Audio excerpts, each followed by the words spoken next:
by priests. Oh my god. Wow, Vic. I'm gonna remember. No, you know what? Next week, I'm gonna get ya.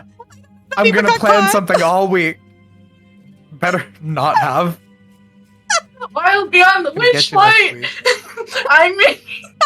I'm your whimsical DM Victoria, and I did not say something inappropriate when we went live. You know, we're gonna play D&D tonight, but before we do that, we're gonna do announcements and a recap. Kristy, help me! Okay.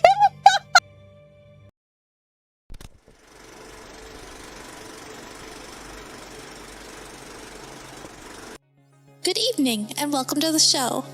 Now, here's a word from our sponsors. Little Dragon Core is a Canadian-based dice company that supplies all kinds of cool tabletop gear. I mean, look at all these pretty dicey boys. Head on over to littledragoncorp.com and enter the coupon code BONUS for 15% off your order. That's BONUS. Cardboard Castle Games is a brick-and-mortar game store local to Evans, Georgia. They have a wide selection of tabletop gaming and other cool games like Magic the Gathering, Pokemon cards, and even Yu-Gi-Oh! You can visit them in-store and let them know that we sent you, or you can go visit their website at cardboardcastlegames.com. Also, big thanks to Syrinscape for the amazing atmospheric sounds and music. You can add these sounds and more to your game when you download the Syrinscape desktop or mobile app. The app is free and comes with 20 sound sets that are included to get you started. You don't even need to register. Go to Syrinscape.com to find out more. Thanks as well to Adrian Von Ziegler for providing some additional music that we use here on Thursday nights. He's a talented composer with great content usage rights, so go check out his YouTube and Patreon and support him if you can. Please check out our other games. We stream almost every day here at Probo. We have games for several of the major published 5e modules as well as homebrew games, and some of our games feature systems other than 5e, like Star Wars, Power Rangers, and Alien. Come watch all of our VODs over on our YouTube. You can also follow us on Twitter and Facebook. Don't forget, you can also support the channel by following, by subscribing, remembering to click the bell notification so you never miss another live stream, using channel emotes, and if you're an Amazon Prime user, you get a free subscription to Twitch every month.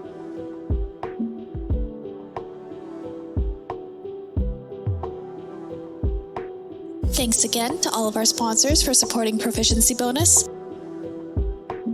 And now, back to the show.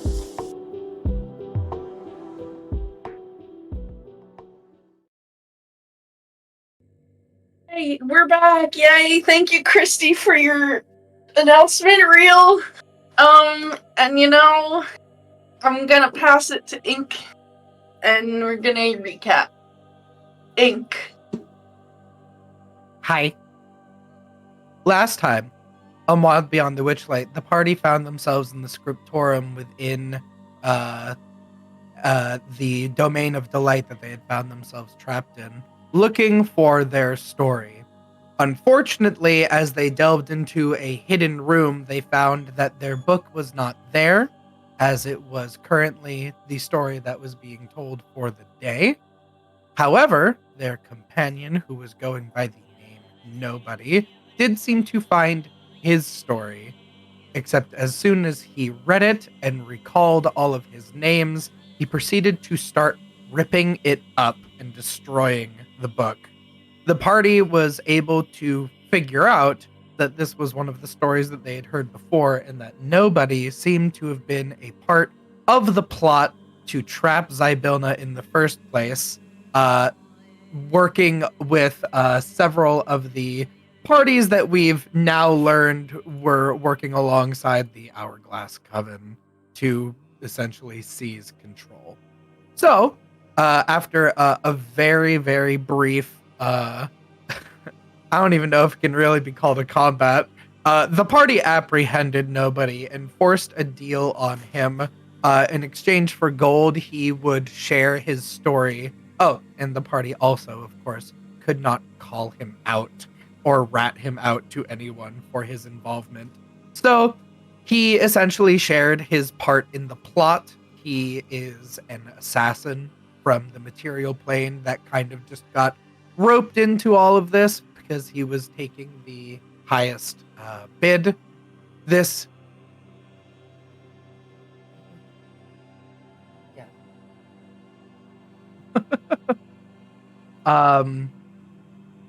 so sorry. This prompted Aurum to contemplate ending Nobody right then and there, because he did not want to let a killer go free.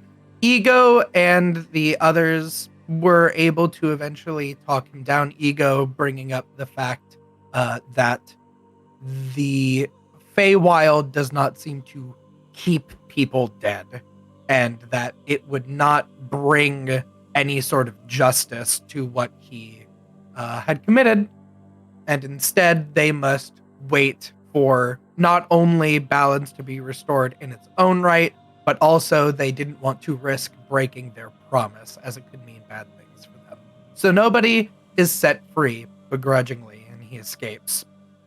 Next, in exchange for a little bit of time to plan, they set a trap for for their very large spider friend, not friend, planning to essentially jump them and steal their story back. But as it turns out, it seems that there is a duality. There definitely seems to be a kind one and an evil one, and they still had the kind one. So when the trap was sprung, the party, instead of having to fight, was able to just very simply steal the story back, replace it with another book, and eventually make their escape from the domain of delight. They learned of their story again, they got all of their lost names back, and proceeded to then move on to the next phase of their journey, which involved a very helpful wind carrying them close by to a lake, which is said to be the home of a unicorn, which they know is definitely needed as part of their journey in helping Zybilna. The powers of the unicorn were something that these evil forces were trying to kill and use to their own ends, and so the party seeks out the unicorn.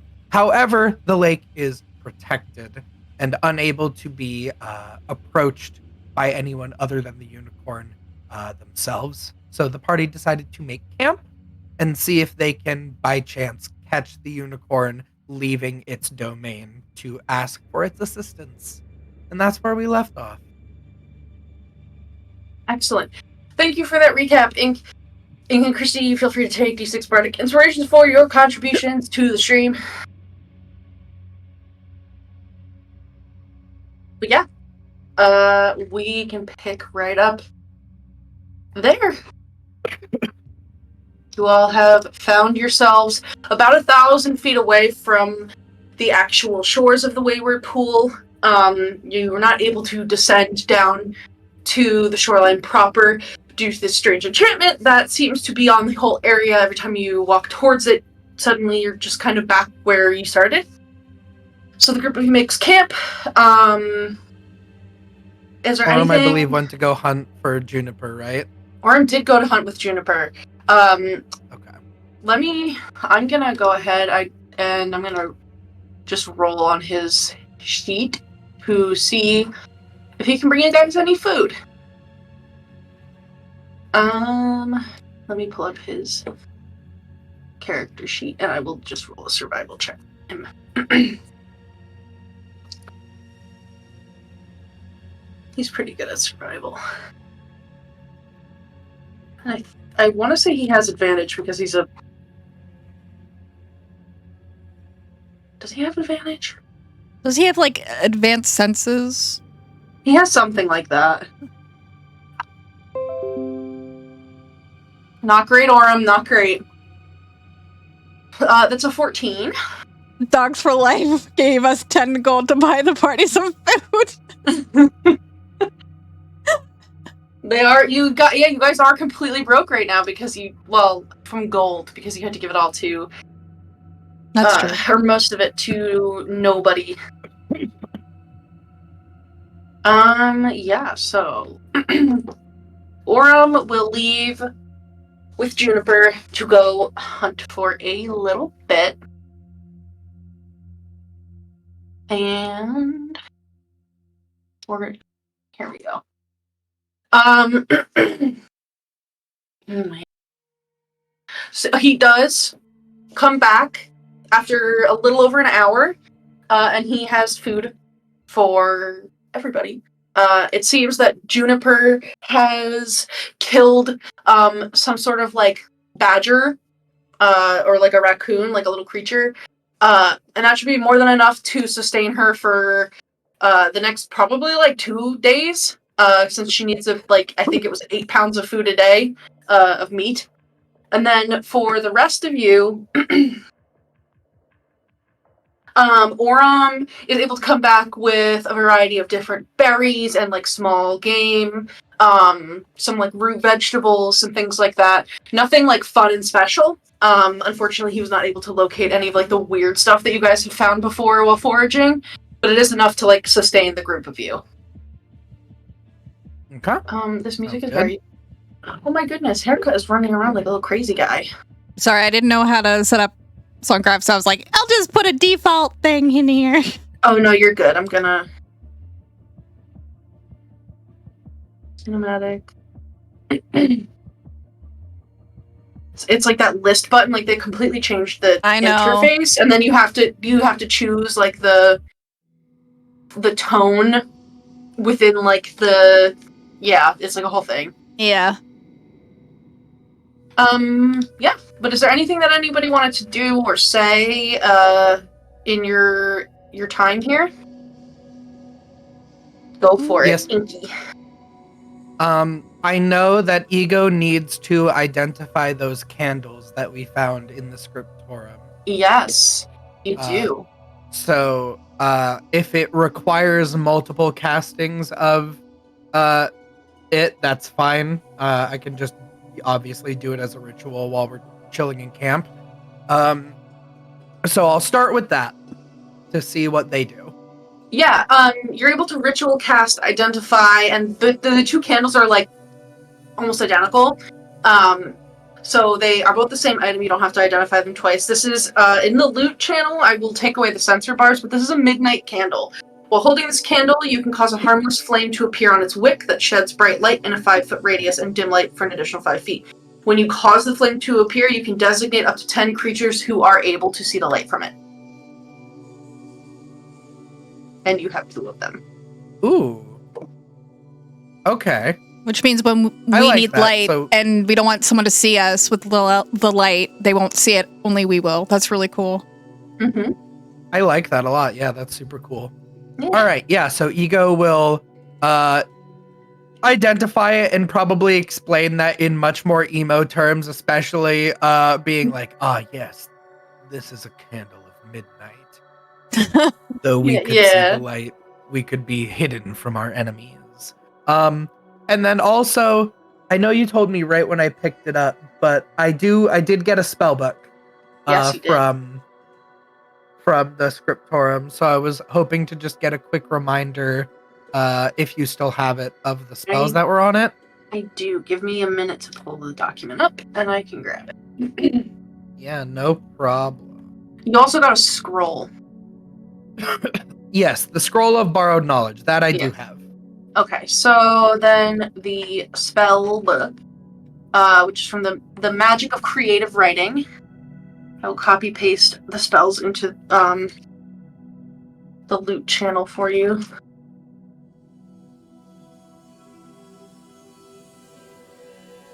Thank you. Because I can copy.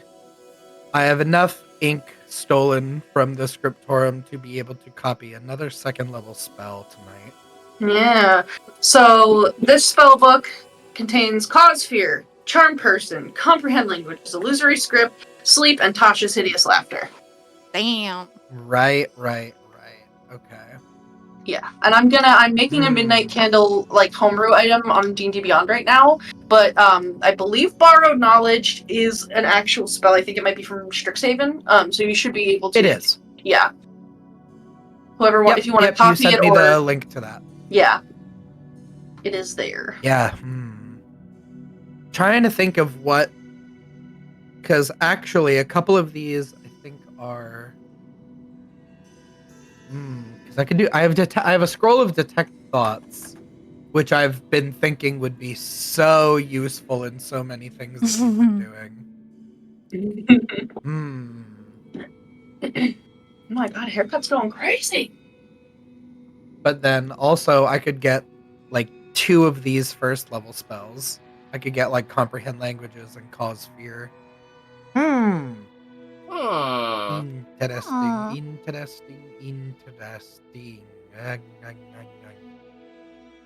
The eternal struggle of wizardry. Yeah. I'm gonna think on it for a bit. If you guys have anything, because of course I need to think of a drawing that Ego would do for it anyway. So Ego's gonna contemplate these spells. Okay. Yeah, And it'll take me hours to copy them. So I mean, if you guys got time. Yeah, I guess the other 2 of you, for Dawn and for Clover, is there anything else that you wanted to do or say? Dawn is mostly chilling because he's not really convinced sitting by the lake is going to get them a chance to see and talk to this unicorn. Like, he's like, that seems a little bit too easy. So, but he is like, there's no reason not to, like, at least give Ego and Clover, like, the time they need to see that it won't work. Pessimistic. So, he's mostly, chilling. Maybe doing a little soul searching. Etc., etc. Messing around with druidcraft on his booming blade, just like drawing shapes in the dirt and making dandelions bloom in the shape of the things that he draws. Because he's bored. Yeah, can you just roll me like a general charisma check? Sure, I'm good at those.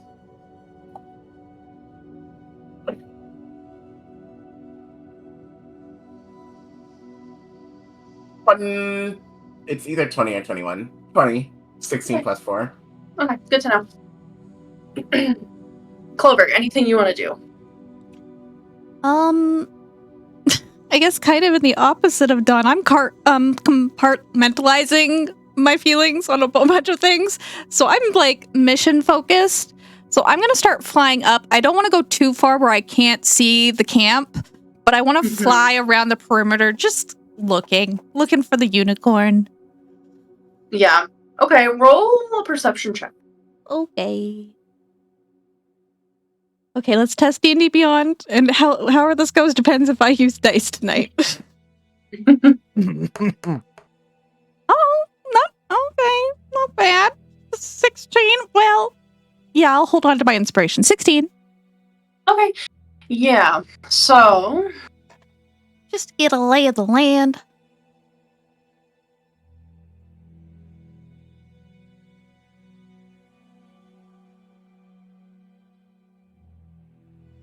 yeah, you fly around for a while, staying within sight of your party.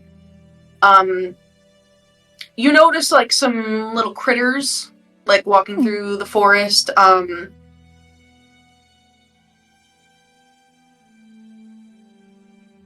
guess also looking for enemies. Roll me a d8. Yeah, roll me a d8. Okay, I am gonna pull up dice. This feels important.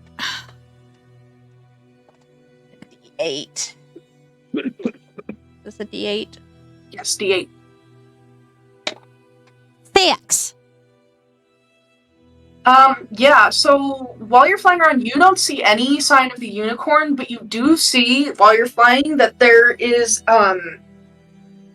within the canopy of, like, the branches of all of these trees that are around here, you notice, a big cluster of, like, broken branches in the trees. Is there any movement over there? Does it look like... No movement that you can see. How far out from us is it? Maybe like 200 feet. not super far. I'll fly. I'm staying up, but I'm gonna fly over it just to see like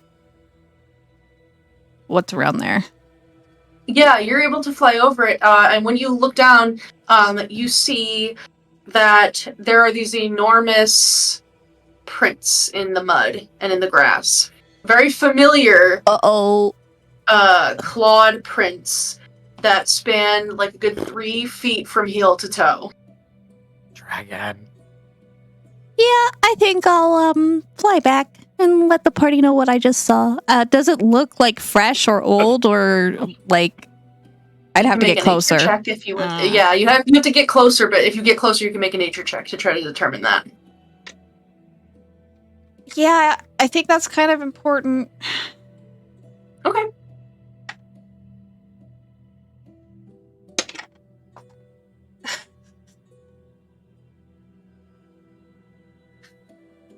Natural 1 + 1. Nice. Okay. You take some dirt and lick it, and you go, "Why'd I do that?" Yeah. Okay. Let me. I have to hold on. I have to pull something up. Hold on. Oh hold no. on. I'm sorry, guys. I should have stuck with D&D Beyond. You think they're so fresh? They're so. They're right here. He's right. He's somewhere right here. You need to run. Oh Where is my this god. document that I'm looking for? Okay. Yeah. So Yeah. you like go down there, and you're having a really like hard time discerning anything about like these tracks. There's some in like some mud, but it's mostly like grass, and this isn't really something that you're familiar with doing. But you kind of like get down on like your hands and knees, and you're like picking up pieces of dirt and like kind of trying to like look at them, and you're like, Aurum does this all the time. Like I'm just gonna maybe copy what he does. Yeah. And you pick up like there's like this big like chunk of dirt that got like churned up when it seems like the creature maybe like flew away, as you've seen before. And you go to like pick it up and you look at it and you're like, this is weird. And you smell some of it, and you realize you're holding a big fat wad of poop. No! Yeah, this is dung, and you have dung all over your hands, and you've probably like stepped in some of it. And it's like a big old like dragon pie. Damn. Yeah. I'm gonna start just druid crafting water and like trying to get it off me. Yeah. Yeah, it takes you some time, but you're able to get it clean enough. Right.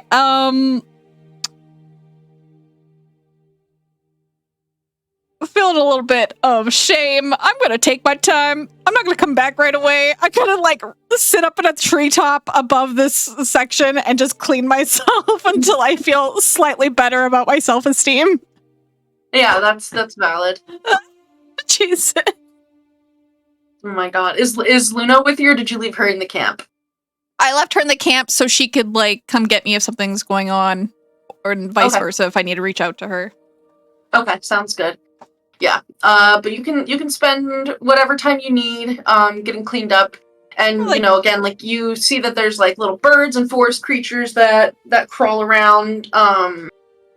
But nothing, you don't see any kind of unicorn. Okay. I'll eventually come back. Okay, yeah. So for Ego and for John, Clover's gone for like probably a good. Oh, Damn. Don said Clover's gone for a bit. I'm gone for he's forever. gone for The beast is He's demonic in demonic in nature, nature. very very icky. icky. very icky. Wants a sesh. Anyway. Yeah. So Clover's gone for like a good like 45 minutes, an hour. From like the scouting that she Ooh. was gonna do. Yeah, she's gone for Ooh. a good while. I feel like Yeah. that is slightly too long to have realistically just waited for her. Okay. For Ego. Yeah. Also agree. So I mean, Dawn is barely, at this point in time, Dawn is barely willing to wait like 30 minutes for her to go anywhere. I was going to say to be fair, 30 minutes if she's not back is a leaving. To be fair, for the first 30 minutes, you probably saw her nearby. It was only the last half hour that she's been out of sight. Then in that last half hour, then in that last like 20 minutes, Okay. we've been probably going in the direction where we last saw you. That's just too long for anyone to be alone. Valid. Yeah, and Aurum will like, forest stay like at the this. camp so that he can keep an eye on Juniper so that Juniper doesn't go and find Clover and eat her. Oh no. But roll me perception checks, each of you, if you're both going to go look for her. Alright. Oh yeah. Are you going together or separate? Probably together. Together. Okay. 14. Yeah. It's rolling. 10. Clover stealth check, please.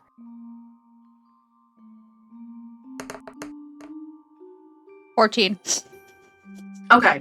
And then for no, because of 14, yeah. 14 beats it. Beats it. So yeah, you are. It takes you like a couple minutes.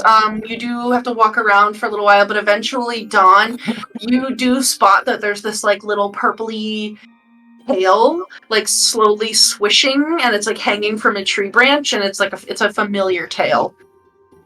And Clover, it's like sticking out from all of the leaves. what are you doing? I think I found more dragon tracks. What? Here? Well, why didn't you come back and tell us that? You've been gone for a while. Come down. Okay, I come down. Am I clean before I come down? Okay, roll like a D100. If you are above 50, you were successful in getting yourself all clean. If you're below 50, you missed some spots.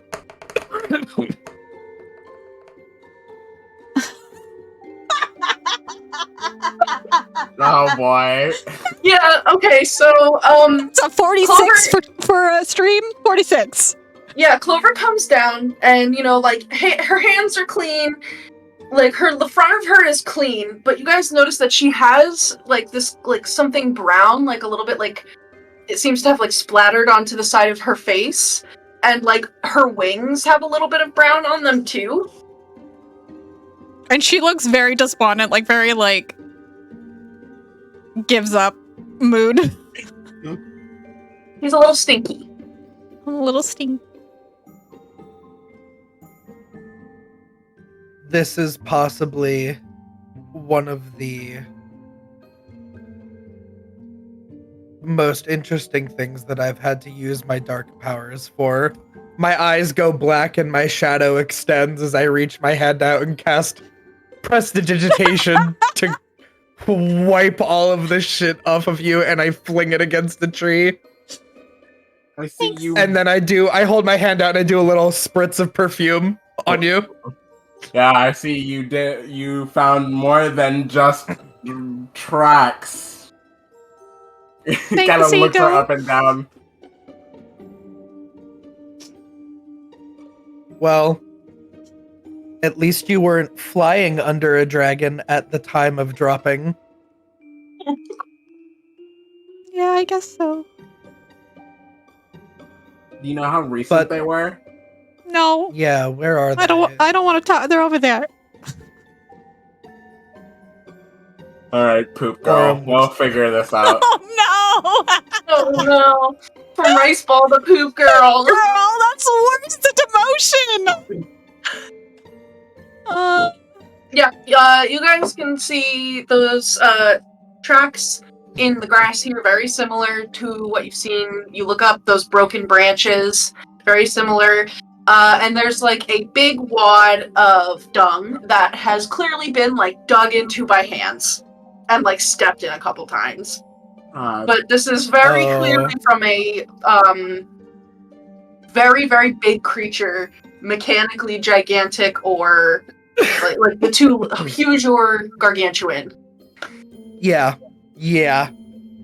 Well, Aurum is generally very good at tracking animals. But is it okay? Can like Dawn and I collectively try one more time, seeing how fresh everything is? Maybe hover a hand over the dung. Is it steaming? Don't put your whole, like get the heat. Don't go up to the elbow like Clover did. Nah, just like a hover if it's fresh. Yeah, go for it. You can do that. All right. Do you want to I am proficient in survival. Do you want to give me help? Yeah, because I'm not good at it.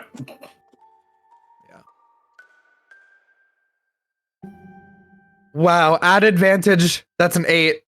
Oh my god, we're great. Yeah, it's really hard to say.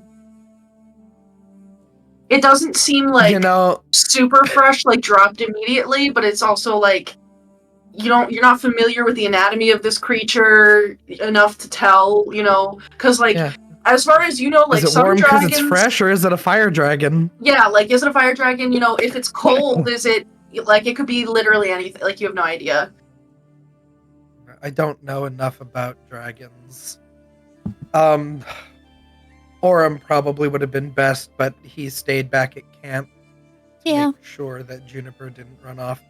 The point is,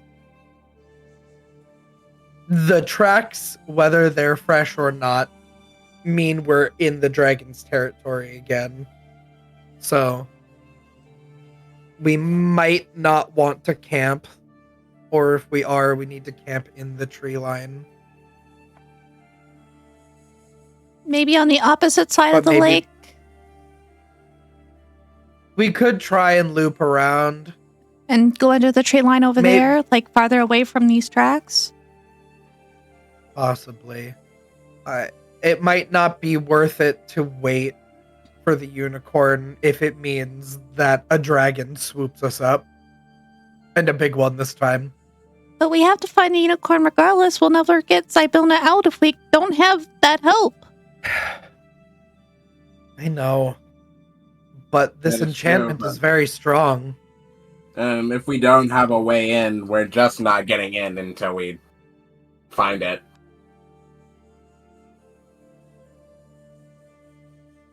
I'd like to try to spend a little bit more time here. I mean, we just got here.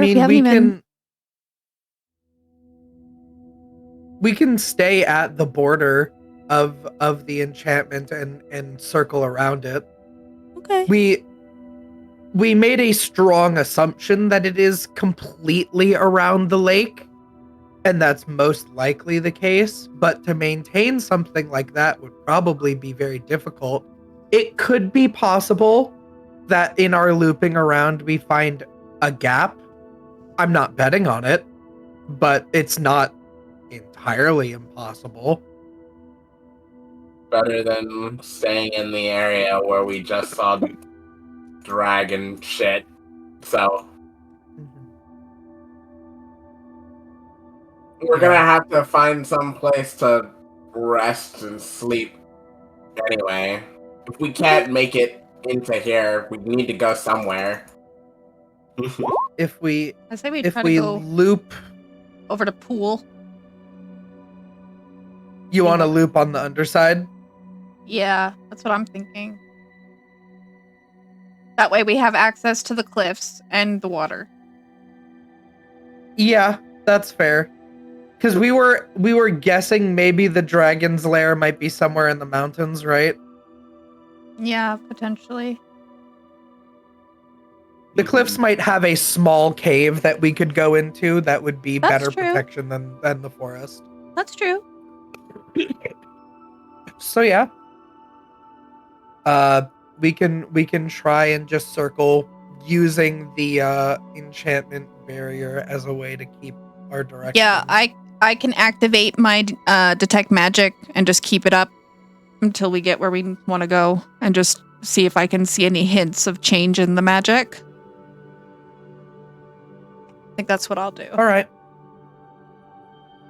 Okay, so That, you're basically gonna detect magic eyes, look for like gaps in the enchantment in the area, Gaps and and changes. try to find maybe like a cave closer to where those mountains are. Yeah. Yeah, I think so. Okay, Yeah. roll. Somebody can give me a survival check, and somebody can roll me a d8. Can I'll we do get the survival check. I can't. can we roll get bad Aurum's again. modifier? Sure. Let me. I mean, I got a +4. Okay, then you roll. Oh, honey. Oh no. Yeah. Yep. Nope, we're good. I'll do it. You'll do it? I don't want to sap Aurum steps. Okay. 13. Above Okay. average. Yeah, the walk takes you guys a couple hours. But I think like Aurum does help out in this process. Just because it's kind of like what he does. So with a 13, like that's good enough to pass. Eventually you do make your way over there to that more like eastern side of the lake, and Clover, for your context, the enchantment pervades the entire area that you have been within 1,000 feet of this pool. And there's no changes in like the composition either? Okay. Nope. It's pretty pervasive and strong. And it has like that, like 1,000 foot, I think it's like a radius actually. 1,000 feet of the shoreline. So it's pretty powerful magic. Okay. But eventually you are able to get a little bit closer to those mountains and rocky outcroppings, and you're able to find it's not quite like a cave. Well, did somebody roll me a d8? Oh, no, we didn't. Yeah, someone roll a d8, and this is going to determine some things. Go for it, Graf. Alright. 4. Is that a d8? No, that's a d10. Let me reroll. 8. Okay. Yeah.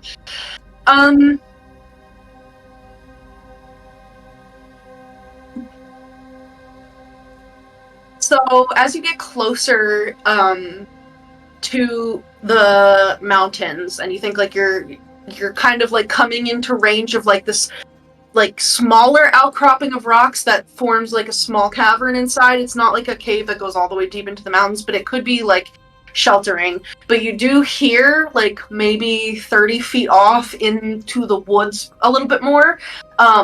There's like tiny high-pitched voices chattering at each other. Oh,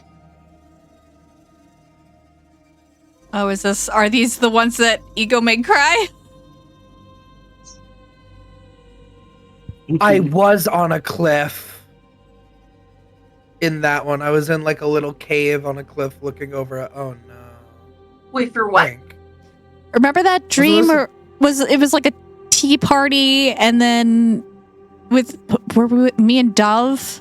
There was a bunch of like pixies and sprites that were they were playing hide and seek and having a tea party. Yeah, and then Ego made them cry. Yeah, I did. But yeah, you hear it. This doesn't sound like a big gathering. It sounds like it's like maybe 3 people, 3 things talking. Okay. And like almost like argumentative a little bit. Cool. The tea.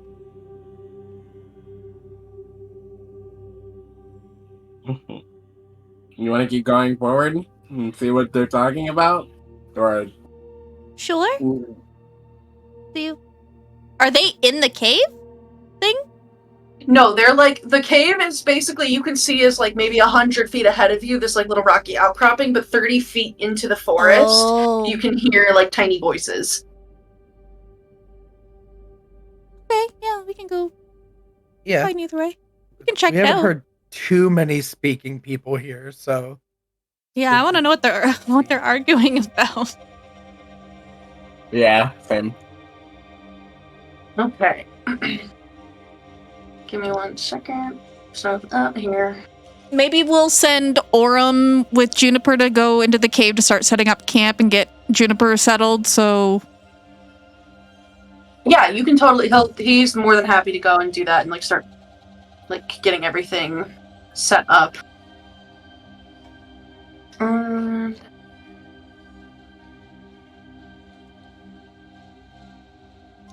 Sorry, 1 second.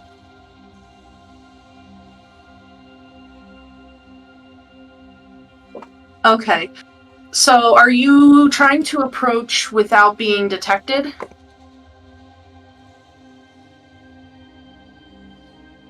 I think Clover is, yeah. Yeah. I think I'm a little cautious. Stealth checks, then, please. You got it. I'm making mine at disadvantage. Ooh, that's pretty God, good. the dice are not good. The dice are not good tonight. Oh. Oh. Wow. I've rolled like a 4, a 9, and an 8. 14. 14! 12. Wow, I'm very surprised that Dawn is, like, tied for the highest stealth check. Yeah. I know. That's very impressive. Let me check one thing. Yeah, Not so a negative, but I do have disadvantage.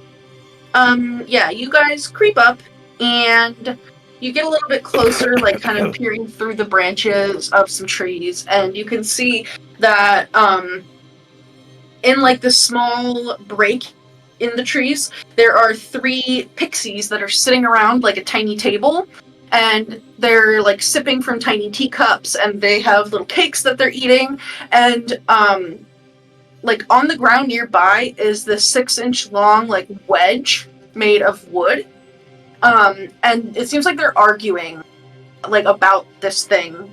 You can see that there is one pixie that has these like 5-petaled yellow flowers like all in her hair and her dress, and she's got like yellow hair. There's another one that has she has like this very like spidery, like almost like a flapper dress, but it's made out of these like long spindly flower petals, and she has like very short spiky hair. And then the third one just has a variety of like little flowers and plants growing in like out of her clothes and everything, and like her hair is fashioned up into like this big like pole with like a circle on top, and they're just like arguing.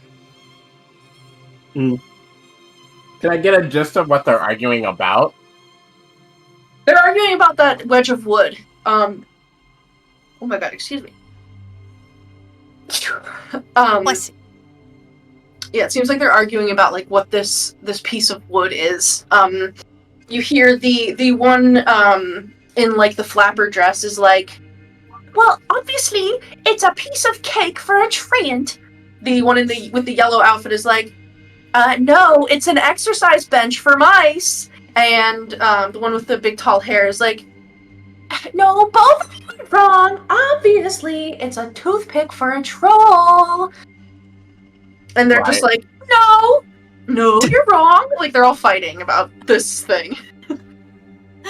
Is this thing magical? I want to mess with them. Or is it just no, wood? it is not magical. Okay. I want to mess with them. I want to see what happens. Oh no. Can I mess with them, guys? He goes like, can I mess with these? I have personal beef with pixies at this point. Can I just mess? It won't be harmful. It'll just be funny. Okay.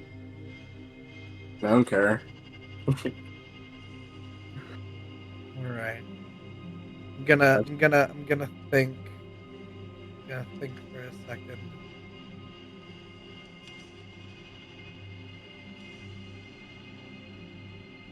Okay. Thinking the best way. I would like to. I cast Fireball. Hey, crying these pixies. Jessica, no!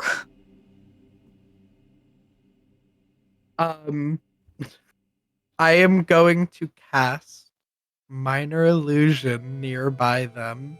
And I would like to make a nigh identical slab of wood. But this one has the word left carved into it. Okay, so does it just appear next to them, or like if you want, like you can make it look like it like goes flying out of the trees? Like this is just funny, so we can like let it be funny. I first I'll make the sound of something falling like a clunk, and then I will create it at the bottom of a nearby tree. Yeah, sure, you can totally do that. I just want to see. Yeah, you do that, and the pixies all like gasp. They have these tiny gasps, and they like turn to go look at like the tree where that fell. And they're looking at each other like, no, enough! Where did this come from? And they fly over to it, and they're all speaking Sylvan to each other. So they look at the word left written in common. They're like, what strange runes are these? Oh my What is god. this for? I didn't Well, think about it. I told you a piece of cake wouldn't have runes on it. That doesn't make any sense. You're wrong, Spider Lily. And then, like, the one in that little, like, flapper outfit is like, well, you don't know if a tree writes words in their cake. Fair. And then the one with the tall hair is like, it could still be a troll's toothpick. Maybe that's their name. Maybe they wrote their name on it so that they could remember that it was theirs. Like your school supplies. The yellow one is like, well, no, if it were there for mice to exercise on, this obviously says mice, so that the mice know that it's for them. Me when I lie. They're just like they are arguing about it like nonstop. And then they're like, well, why does the other one have carving on it? I wish I had the ability to make my my illusions move, because the next thing I would have done is make a mouse doing gymnastics on the other piece of wood. But yeah, they're like absolutely confounded by this, and like the arguing that was kind of like more of like a friendly debate before is like it's like getting very spirited now. And they're like, no. They're so weird. Like they're really like going to town. Does Ego look like pleased with themselves over this? Yeah. Yeah, okay. I think Ego Clover like would literally keep going with this. Yeah, I think Clover like sees like it's like in a way a mood boost for Ego, so she kind of like giggles and then like just watches for a little bit, but then she'll go back to the camp. Is like, I think Ego's found his thing for the night, and I don't want to disturb her. She's in her element. She's like, yeah, I think Clover's pretty like pleased to see that, even at the expense of these other creatures. Like it's very harmless. So she'll go back and check on Aurum and start setting up tents and stuff. It's just going to be a bunch of prestidigitation and minor illusions to like continue to make them think more of these things are falling out of the trees. Yeah, and like as you're doing that, they're just like freaking out, and they're like, well, if they're coming from the trees, then obviously they're meant for trees, and trees are like a tree, so it's their cake.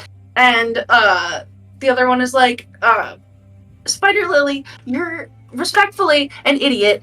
This is clearly meant to be a toothpick, and trolls are really big, and these are falling from way high up, so that's why it's a troll's toothpick. And then the yellow one is like, Maypole, shut up! Oh! Okay? There are always a lot of mice around. Mice just, like, exist everywhere, and mice can climb trees, so maybe they drop their exercise equipment. Maybe they have a mouse gym up in the trees. You don't know. Oh my god. And they're just, like, going to town eventually. One of them, like, casts polymorph on the other and turns her into a fly. Like... Oh, no! And, like, the fly just, like, goes and, like, sits at the table and, like, eats more of the cake. It, like, buzzes around, like, in annoyance and then gives up and goes and eats cake.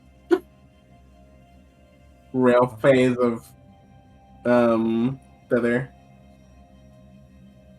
Yeah, but they, imagine fighting with your siblings and you have polymorph. yeah, but, oh my god. Yeah, they will, like, continue to argue about it.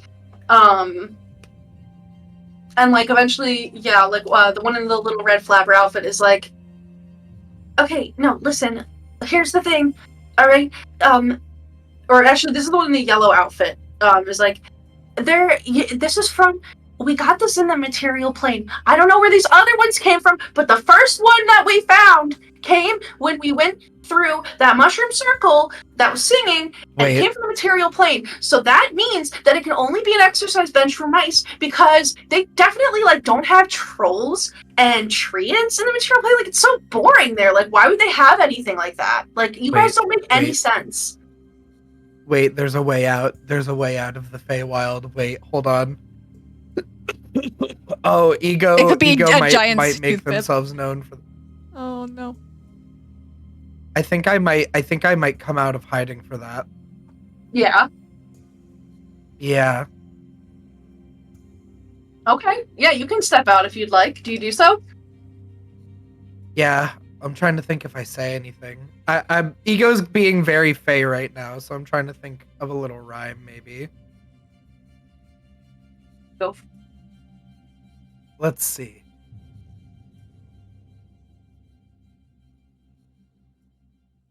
What? Ego will step out of the shadow of under a tree, and kind of with their fingers touching against each other, they will say, "What a silly debate, you pixies three. You know, I'll help you if you help me." They all, like, jump in and go, and they look at each other and look at you. Oh, a visitor! What kind of help do you need? Do you know what this is? What all of these Indeed, I things do. are? All of them I know. For the Oh, material you do? plane I have also walked. Oh, will you tell us what it is? We're so curious. I could give this information to thee.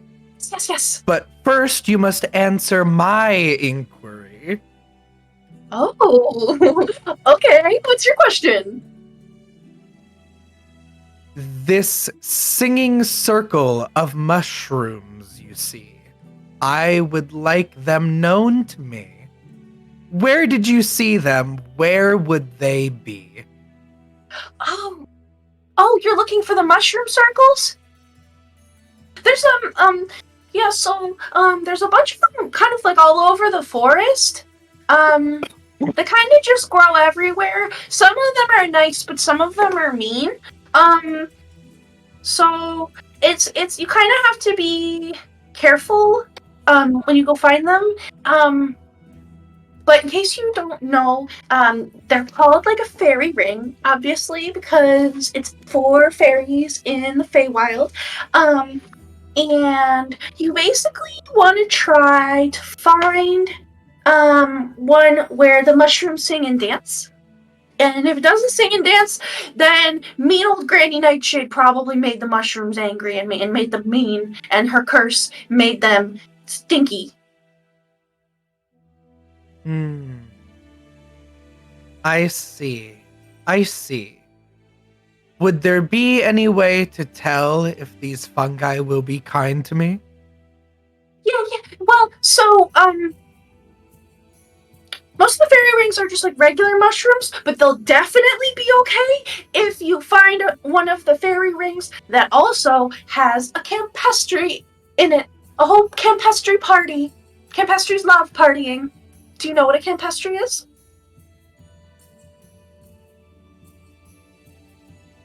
I will admit, I do not know what a campestry is.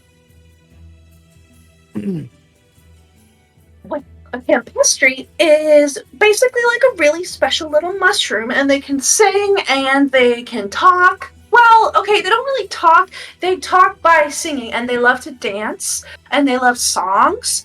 But yeah, if you find a mushroom circle that there's a bunch of little mushrooms also having a party and they have a face, that's a good one. That one means that it isn't cursed. Because the campestries, they don't really like the mean mushrooms because the mean mushrooms don't like to have parties. So they only stay with the nice mushrooms. Because they're also nice. Ego nods and will say, "So I seek the revels of the campestry. Thank you, you have answered me. Mm-hmm. Now What? I shall give to thee the answer to your inquiry." Of what this is? This thing? These things, yes. Yeah. What is it? Have you ever been to the material plane? We went through the mushroom circles and we found this thing in the material plane, and mortals are so weird. Like, why do they have these? What is this? And like the one in the little like spider lily like flapper outfit, she says to you, I think it's a piece of cake that like people made of trees would eat because it's wood and it's shaped like a piece of cake. See? And she holds up like a plate of cake. And the one in the yellow outfit will like stop the polymorph on the one with the tall hair, and the one with the yellow outfit is like, no, see, it was like it was in the material plane, so it's for mice and they would do exercise on it. That's what it is. It's for working out. And the one with the maypole hair, will tell you they're both wrong. I think a troll would use it to pick their teeth. All wonderful guesses, all wonderful theories. But unfortunately, the truth is none of these. Would you like to... So do you think you know what it is, or do you want to roll something to guess? I would like to roll something to guess, and if I don't get it, Ego's gonna make up something funny. Okay, yeah, you can roll an investigation check. I might add my d6. I might not need to. It's a 17. Okay, yeah, it's a doorstop. Like, this is literally for propping Nice, open a door. Kristy. Very mundane. You see, this is called a doorstop. For when their doors need to stay open, or you need it to stay closed, it keeps it from moving, keeps it right in place. The three of them look at, like, side-eye each other. A doorstop? Not a door go, and not a window stop. A doorstop specifically. Yes, indeed. Mortals are so boring. That is, like, not fun and cool and exciting at all. Hey, that's really useful. Are you sure that's what it's for? You seem really fake. I mean, like, you're guarantee. talking in rhymes. Well, let me tell you how it really is. Yeah, it's a doorstop. I liked your rhymes, though. They were good. You're good rhymes. Yay! And they all, like, clap for you. I'll give you something else because you gave us good rhymes. And the three of them, like, start, like, they hold hands and, like, dance in a little circle, and then when they, like, throw their arms up, this, like, the doorstop basically, like, vanishes, and in its place is this, like, little reed that has been, like, cut, pieces of it have been cut out to become, like, a small whistle. I'll, like, bend down and hold my hand out for it. The three of them have to work together, like, pick it up and put it in your hand, because it's a whistle made for a medium-sized person. So nice. It's, like, as big as they are. I hope that you've all learned something. Yeah. It's kind of stinky. Why are there so many doorstops here? If there's one doorstop, do all the other doorstops, like, do they have babies? Or are they, like, all summoned? Do they have summoning powers? Some do. Well, okay, maybe they're not as boring as we thought. Wow. Sometimes you can make the doorstop and the door out of the same thing. So they're like sisters. Sometimes. Wow. Well, I'm Spider Lily, the one in, like, the little red flapper outfit says. And this is Cowslip, she says to pointing at the yellow one. And this is Maypole. And hello. if you ever need help from us, because like we're really really smart and really powerful and cool and fun, you can just blow that whistle and we can come and hang out for like a little while. I did watch you for some time. You have Oh my God! interesting magic. Dawn comes out. Can you turn someone into a Polymorph into a unicorn. Whoa! There's another. Hey! Oh! Wait, what are you? Are you? I'm a setter. Oh, you wouldn't know anything about this, then you're okay. What are you talking about? There's this thing that is apparently a doorstop, and some of them have summoning powers, and sometimes they're sisters with the door. And it's not What? a door go, and it's not a window stop. It's a door stop. What? Ego looks over their shoulder like this and goes, Right, yeah. Doorstops are weird. Yeah, so... But, hey, you know, your rhymes were pretty good. So, can we give you something else? Because you gave us really good rhymes, and we like you. this whistle, which, this is actually my friend. And they ask a good question. I saw your magic earlier. Oh. Can you change people into different things? Yeah, every pixie can do that. That's like... We're like super powerful, and we can do like almost anything. Can you change someone into a unicorn? Let's see, I'm gonna read the spell. I believe polymorph is beasts only. It says a new form. Yeah. Um, And it's also a CR rating. hold on. Any beast whose challenge rating. Okay. Yeah, like we can. Well, a unicorn. Oh, we can turn you into a horse. Do you want to be a horse? No. Oh, what about a donkey? No. What about a goat that one of its horns fell off?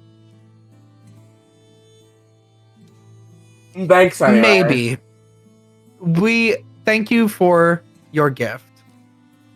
Well, you know, we can't really like turn you into like anything. It has to be like an animal, because like if we were to turn you into like a unicorn or something, like, you know, like it's just like we're too powerful for that, and we just don't want to make you too powerful, because your weak, not pixie body like probably couldn't handle all of that magic and power in it. But there's a secret. There's a secret to the fairy rings. You can't just walk into them. All right. You have to activate them. Okay. You seem like that secret just wants to bubble right out of you. Because if you're gonna go in it, I want you to know how to use it. Because it would be kind of funny to watch you try to jump in and out of it, and then all the camp pastries are like singing. Because I mean, they could probably tell you too, but like, What's the secret? you need a stick, and you have to say the password. Will any stick do? Yeah, like it could be like any kind of stick, or like if you know what like a wand is, it could be like that. It just has to be like a good stick. I take out my wand. Oh, yeah, that's a really good stick. It is a good stick. What's the password?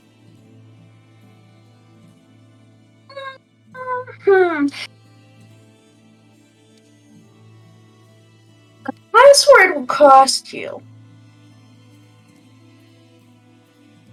The password is extra. I'm willing to make a deal. I liked our previous one. Okay. What do you have? Got anything good? Well, I have to know how valuable this password really is. It would let me use any of these mushroom circles? It just has to be one of the nice ones. Just if it's like all corrupted and stinky, it's not gonna work. And it'll take me to different places? It'll take you somewhere. It'll take you to like the material plane. And it could be like kind of anywhere. Wherever there's like another crossing on the other side. All right. How about this? You just saw my wand. It's very nice. This is a wand that tells me secrets. If you are going to tell me a secret, I will trade you a secret in return. A secret for a secret, aka I will permanently give up one of the charges of my wand of secrets. Okay. Yeah, they're down for that. So the three of them will ask you to like present your wand, and they basically will like each like pull out like a little ball of power, and they like take the magic from this into themselves. And you can basically permanently like mark a slot off. If you want to make it as like a custom item in D&D Beyond that just has like one fewer slot, feel free to do that. Or just like, make a note of it on your sheet. But I'll just permanently. Yeah, they take it and they're like, now we're even more powerful. You should be really careful. You don't want to mess with us. And if you ever need help, whatever you need help with, like, we'll definitely be able to deal with it. Anyway. Wonderful. The password. Here's the thing. The password. You need to say, you probably don't even know what this means. 3 turns, Wittershins, and off we go! 3 turns, Wittershins, and off we go. And you have to, your stick has to be in the air. And you probably don't even know what Wittershins is, but you have to be running Wittershins. Oh, I can run Wittershins. You can run Wittershins? Indeed. You think I got a hat this big not knowing how to run Wittershins? That's right, oh, yeah. Probably. That hat probably holds a lot of secrets because it's really big. Absolutely. We could, if we put like a little door on that, we could turn it into a house, and then we could make a tiny doorstop and doorstop our house in your hat. Now you're getting it. Yes, but I guess I don't really know what you are. So I don't know if you could do it, but this one, and they point to Dawn, could definitely do it. Somebody who is connected to the Fae, like either you have to be like a Fae, like super powerful like us, or you have to like basically have like a Fae bloodline, which like satyrs do. Satyrs are Fae, has to do it. Because if you aren't Fae and you try to do it, you have to make sure that you have the right number of people. You have to have 8 people if you're not a Fae, because that's the magic number. Alright, can a Fae take a non-Fae? Yeah, the one who says magic pass, the one who says the password and holds the wand and runs Wittershins, has to be the one who, with Fae, who's like Fae or Fae ancestry, that kind of thing. Like you have to have special, super powerful lineage. It's a good thing I have such a powerful Fae right here. And I pat Dawn on like the chest plate. Lucky you. Yeah, he's got. Oh, I like your armor. Oh, it has a little flower on it over here. Oh my gosh, there's a flower on this. Is this a sword? Yes. There's so many flowers on it. And they start like flying around and like poking and prodding at you. Ow. Be Okay. careful, powerful Fae. Oh, and definitely not like more powerful than us, but yeah, it's fine. And they kind of just like, Ego, you notice this, Dawn, you definitely don't with your passive. The 3 of them like do like they sprinkle a little bit of pixie dust on Dawn's head before they fly down. And like you begin to see like little flowers are sprouting from his head. There's a spider lily, there's a cowslip flower, which is like a little yellow flower with 5 petals, and then like the two of them begin twining like up as a little maypole sprouts from his head. Oh, that's cute. Yeah, all their names. If I was taller, I'd pluck it off of you, but Ego's just like, I enjoyed our time together. I think it is time that my companion and I take our leave. But I will whistle for you if I have need of your immense power. Yeah. Yep. And maybe we'll have other like weird, boring things that you can tell us about. If you find other things from the material plane, I'm sure we can tell you all of their secrets. Okay.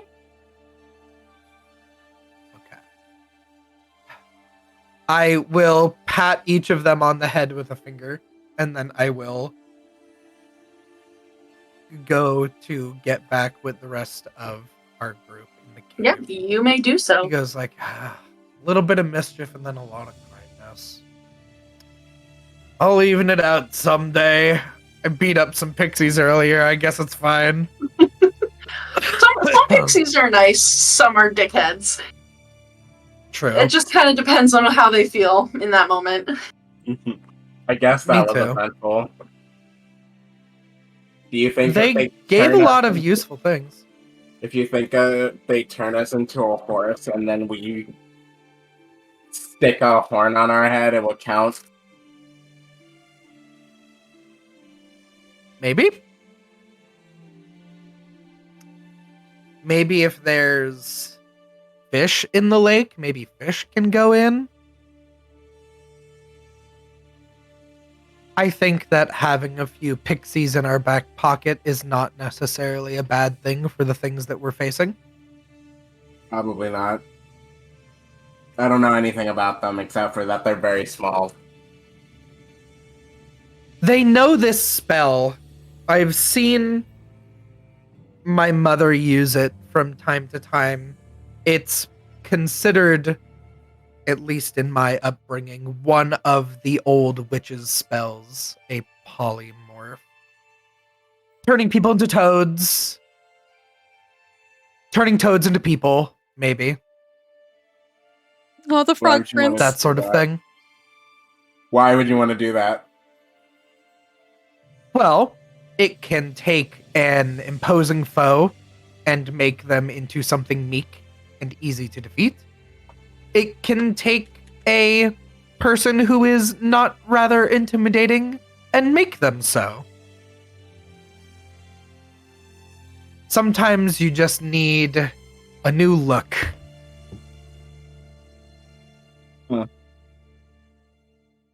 I don't get it, but you know what? If it works for you, it works. Well, think about how you could take a man who doesn't know the pointy end to the handle of a sword, but you could turn him into a bear.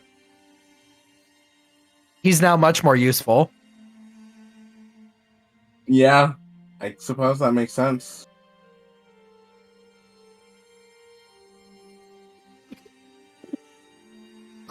Starts climbing up the cliff. I'm sure that the secrets of that spell are somewhere in my mother's spell book, and I will decipher it at some point. Yeah, I'm rooting for you. Thank you. A pair of you can return to camp, which has been established by Clover and Aurum.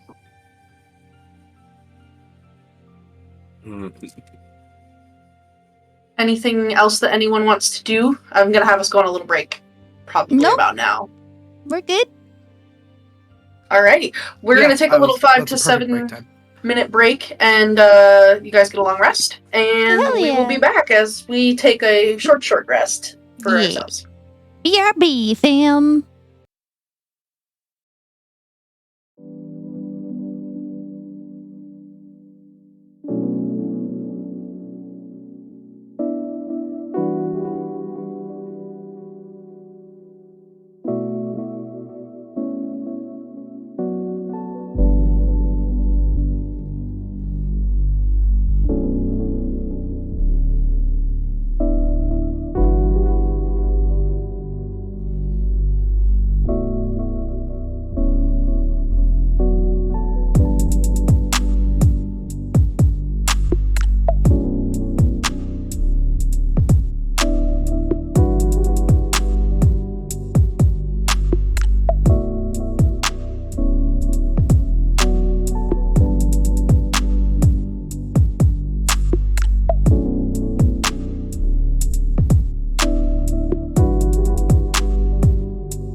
back. We're watered. We're fed.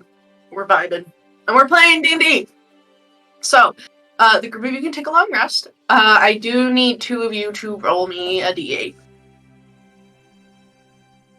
Fair. You know who you are. Like me.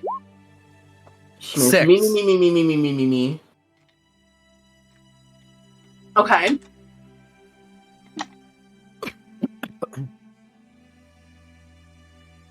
One. Okay. Together we are 61. Yeah.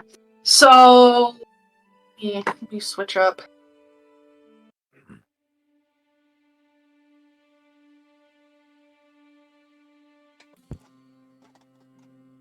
Okay. Yeah, so Clover, you drift off to sleep. Whether that is a little bit of a process because you're troubled by some of the realizations that you've had, or whether you are just bushed and pass out, regardless, sleep eventually finds you. And as you're kind of becoming accustomed to at this point, you awaken, and you actually find yourself, like, basically laying in an alleyway, a very familiar alleyway, in your hometown.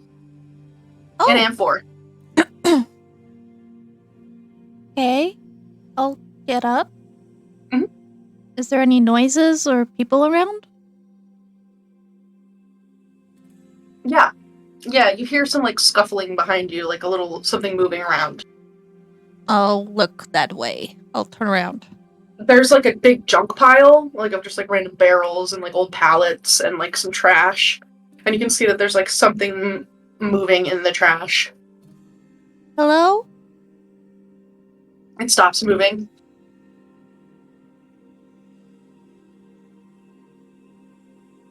I'll creep a little closer. Yeah, roll a perception check. Ooh. Lost that one for the night. 12. Yeah, you creep up a little bit closer, and you can see that there's some, like, white fur, of this creature, and you're, like, pretty sure that's a cat. I'm gonna crouch down and, like, hold out my hand like I would do with any other cat to, like, give them a chance to, like, sniff me. It's okay, I'm a friend. Yeah, the little psst. That's, like, that gets haircut every single time. Yeah, so you can do that, and after a moment you see, like, this little white head pops out, and it's this white cat with, like, bright purple eyes. Oh. And it, like, looks at you, looks at your hand, looks at you, and, like, creeps out and starts to sniff your fingers. And after a little while, it will, like, rub its cheek against your fingertips. And it'll, like, come up to you and start, like, rubbing on you and, like, purring. Are you here alone? Make sure it's, like, doesn't got any other friends with it. It looks up at you. No, I'm not alone. Oh. What are you doing here? Waiting for you. Oh. Do you know Luna? I do know Luna. What's your name? I can't tell you. Mr. Mittens. Oh. Murder mittens to you!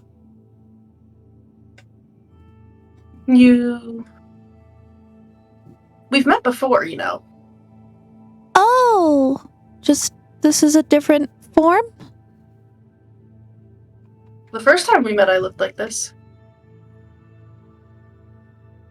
But that was before we were friends. Oh.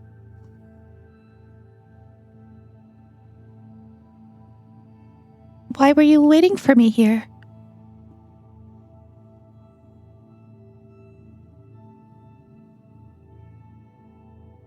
It's tough. It's tough to extend myself beyond the prison that keeps me.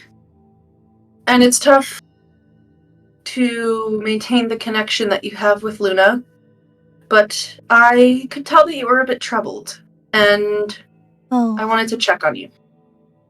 Yeah. You're doing work for me, and I figured it is the least I could do, though my hands are, or paws, I guess, are tied where I reside in my true form. I think I'm gonna lean against the wall and slide down and sit on my butt with my knees up and just while I'm having this conversation. I didn't realize the things that you needed. One got away already. We have to go find her again. I was really close, and I didn't even know it. Well, sometimes the most valuable things are right under our noses and we don't realize it until we've lost them. Yeah, that's true. Do you think you've learned a lesson from that? I hope so. I really hope so. Well then, I'm not upset. I know you're very capable. After all, I have given you my boon. I do appreciate it. It keeps my friends safe. I don't like the killing part, but I know it's sometimes necessary. I'm just trying to learn to be okay with it. And then... Well...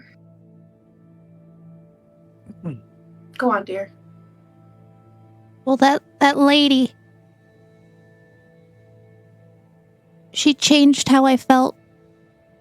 They felt like my feelings, but they're not. And I kind of want to kill her.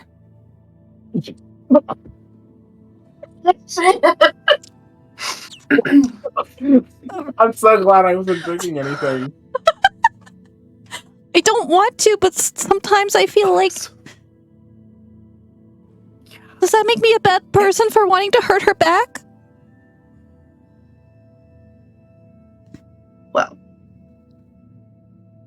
it doesn't make you a bad person.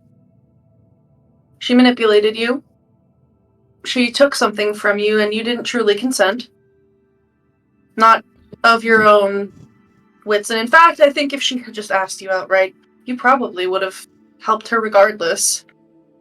Probably. You're almost too good-hearted, but there's nothing wrong with seeking revenge for those against those who have wronged you, seeking vengeance for those who have been wronged. It's important to maintain that balance. As long as you don't let that urge get the better of you, and as long as it's coming from a place of maintaining that balance and only returning what was done to you instead of being the one to deliver that misfortune on somebody else in the first place. Yeah. All you're doing is evening the scales. Mom always said 2 wrongs don't make a right, so that's why I was kind of feeling guilty, because I felt like she would be upset with me if she knew how I really felt. I suppose there is validity in that viewpoint. It comes from a very good-hearted place. And I think your mother is why you are so good-hearted. If that's what you wish to believe, then believe that. Just... I suppose I see the world in a more neutral light. That makes sense. There's a balance to the cosmos that needs to be maintained. There's good and there's evil, and you can't have one without the other. And if one goes away, then the other will become too powerful. The scales have to be even. And to your first point, there is life and there is death. Death is a part of life for mortals. Death is a part of life for many creatures. I cannot count myself among one who is capable of truly dying, but for most of life, there will always be death, and that cycle, Clover, needs to be respected. You sound like Aurum. Well, your friend is wise. He's not quite a cat, but at least he's not a tiger. That's true. Do you know what it means to be of the cat zodiac? I don't.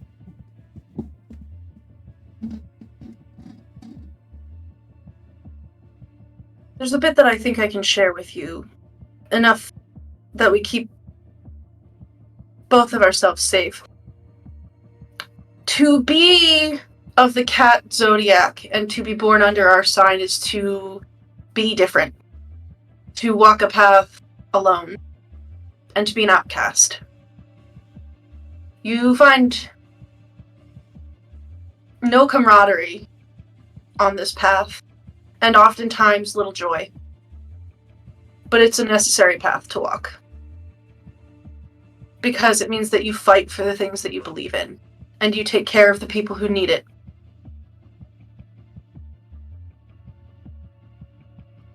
That balance, life and death, there's a cycle. When something dies, it's not truly dead. It goes back like a great... I think you call them wheels, like a wheel. It turns, and from death, new things are born. And it is that very process that I seek to defend, and have sought to defend. So much so that I have been outcast and imprisoned by my own kind for it. Doesn't sound fair. No, it's not. But you should also know that one who is born naturally cannot be of the cat zodiac. Cat zodiacs are made. We are not born. I have been removed from the cycles entirely. And only those who exist in a place that... the dark between the stars, the places that cannot be reached, the forgotten spaces. Out of there is where cat zodiacs are born. Is that why I'm different now? You've always been a cat zodiac. Oh. You just happen to look a little bit more like your stellar representative now.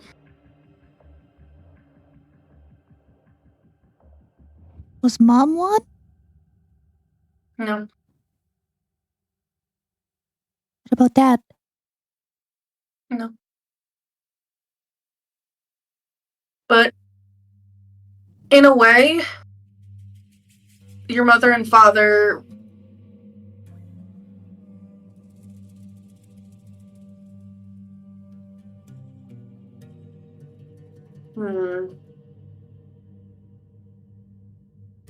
I don't want... I know you believe your mother and father to be good people, and I don't question that. But those who tamper with the cycles of life and death, there are often unintended consequences. And from that, our kind is born.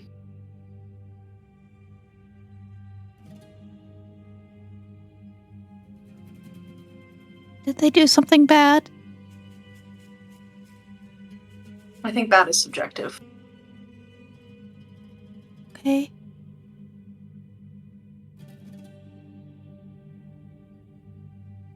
If you knew your mother and father and you believe that they were good, then they were good. I won't take that from you. Nor do I wish to challenge it. That's not my place.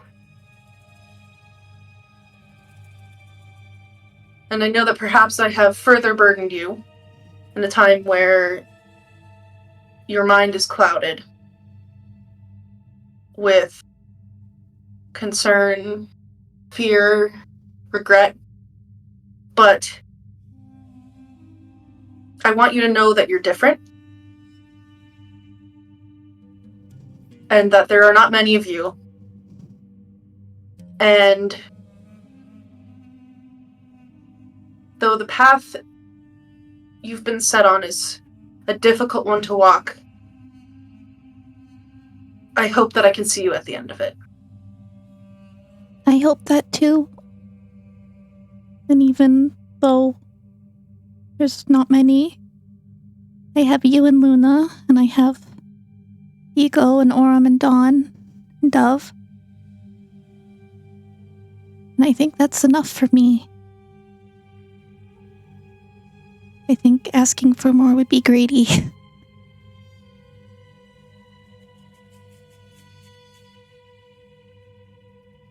I think sticking with your friends is fine. And I think in doing so, you'll find ways to maintain the balance. And they want to help me help you, so we're gonna do I've it. actually already spoken with one of your friends, the witch. Oh, that, yeah. I had a feeling you did.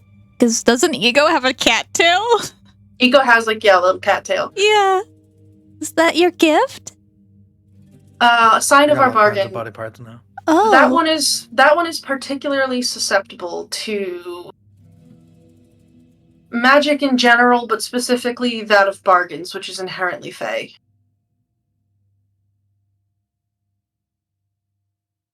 Yeah. They're really good at those. I would urge that you exercise caution in making deals. I'll try to be better about it. You've done nothing wrong. But just think, will this deal be balanced? Will it maintain the balance?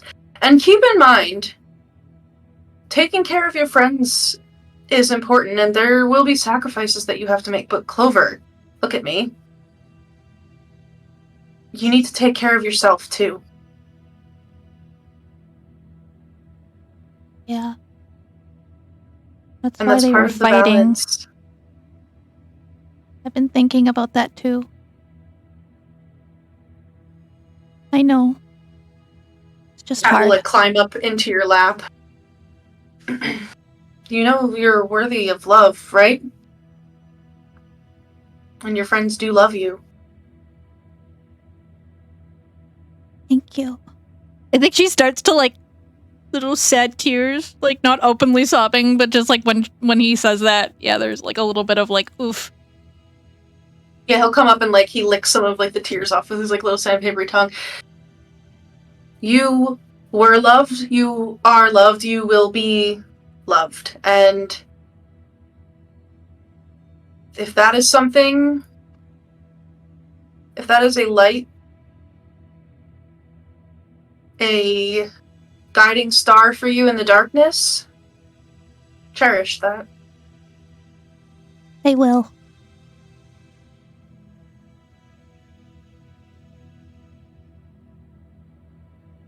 Thank you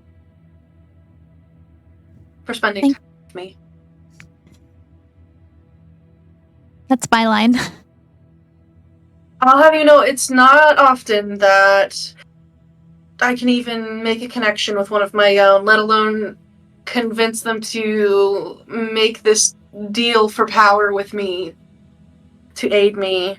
And then on top of that, have them just be predisposed to sharing this sort of mental space. So you really are one of a kind, and I'm sorry that I'm not here for you more. It's okay. I still feel you when you're not there. And We're both no strangers to loneliness. I'm glad we get to be lonely together. At least that's the silver lining for me.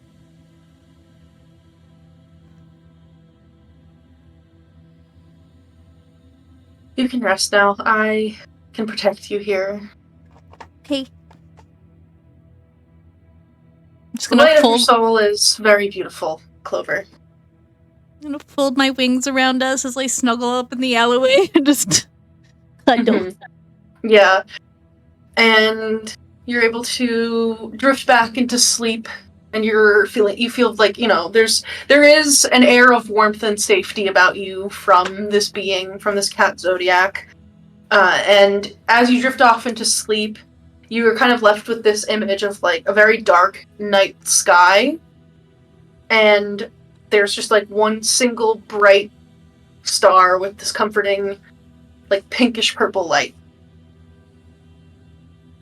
Okay. And it watches over you. And that's your dream. Ego. Sleep takes you as well. And what's Ego's headspace right now? What's going on? What are they like thinking and feeling in their final waking moments?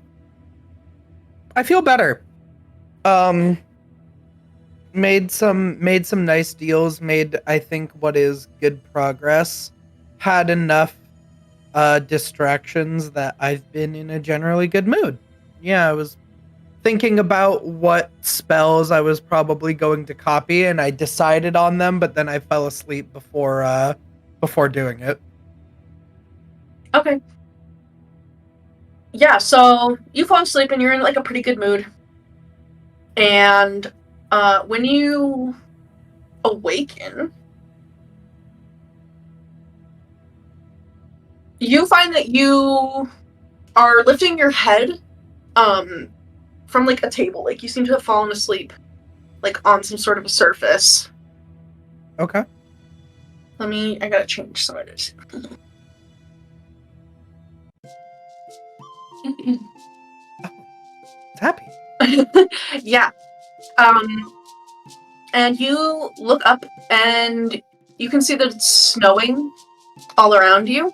And there are a variety of little paper lanterns and little candles and various like wreaths made out of evergreen branches that are dotted with like small berries, decorating this small cluster of homes that are all around you as you are sitting in the center of it. And there's a big mug of a hot, very alcoholic beverage that is in front of you.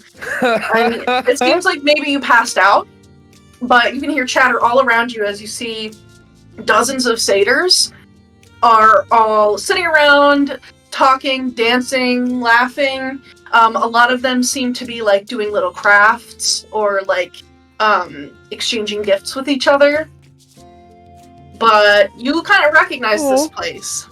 You think you've been here before.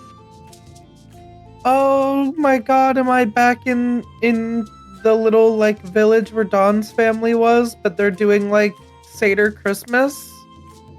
Yes, you are. It is safe to my assume that it looks very God. familiar. But I'm like in the house this time. No, you're outside. You're like in like Oh. they have like big long like Oh, like, right.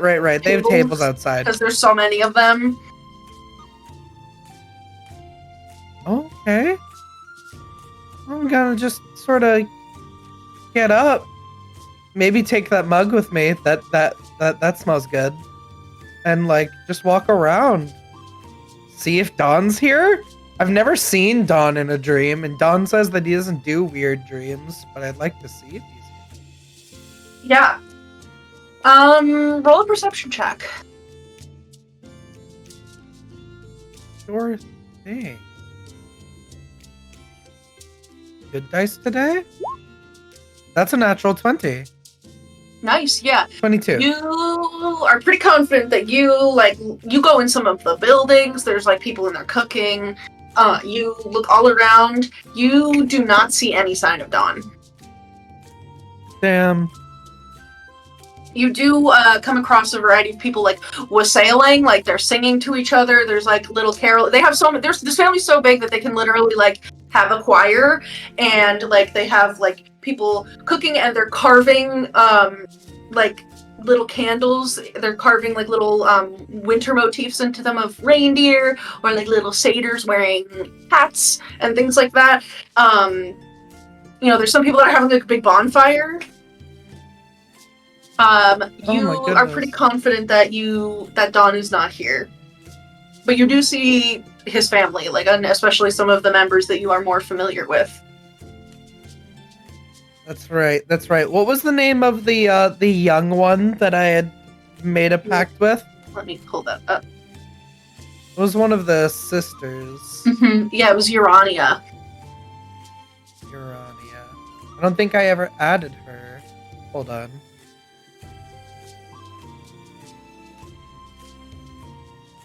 Yeah, let's see. Yeah. The recorded family member, because I've been keeping track of which ones I've met. I have Zeus. I've heard Ramses be mentioned. Mm-hmm. I've never seen Ramses.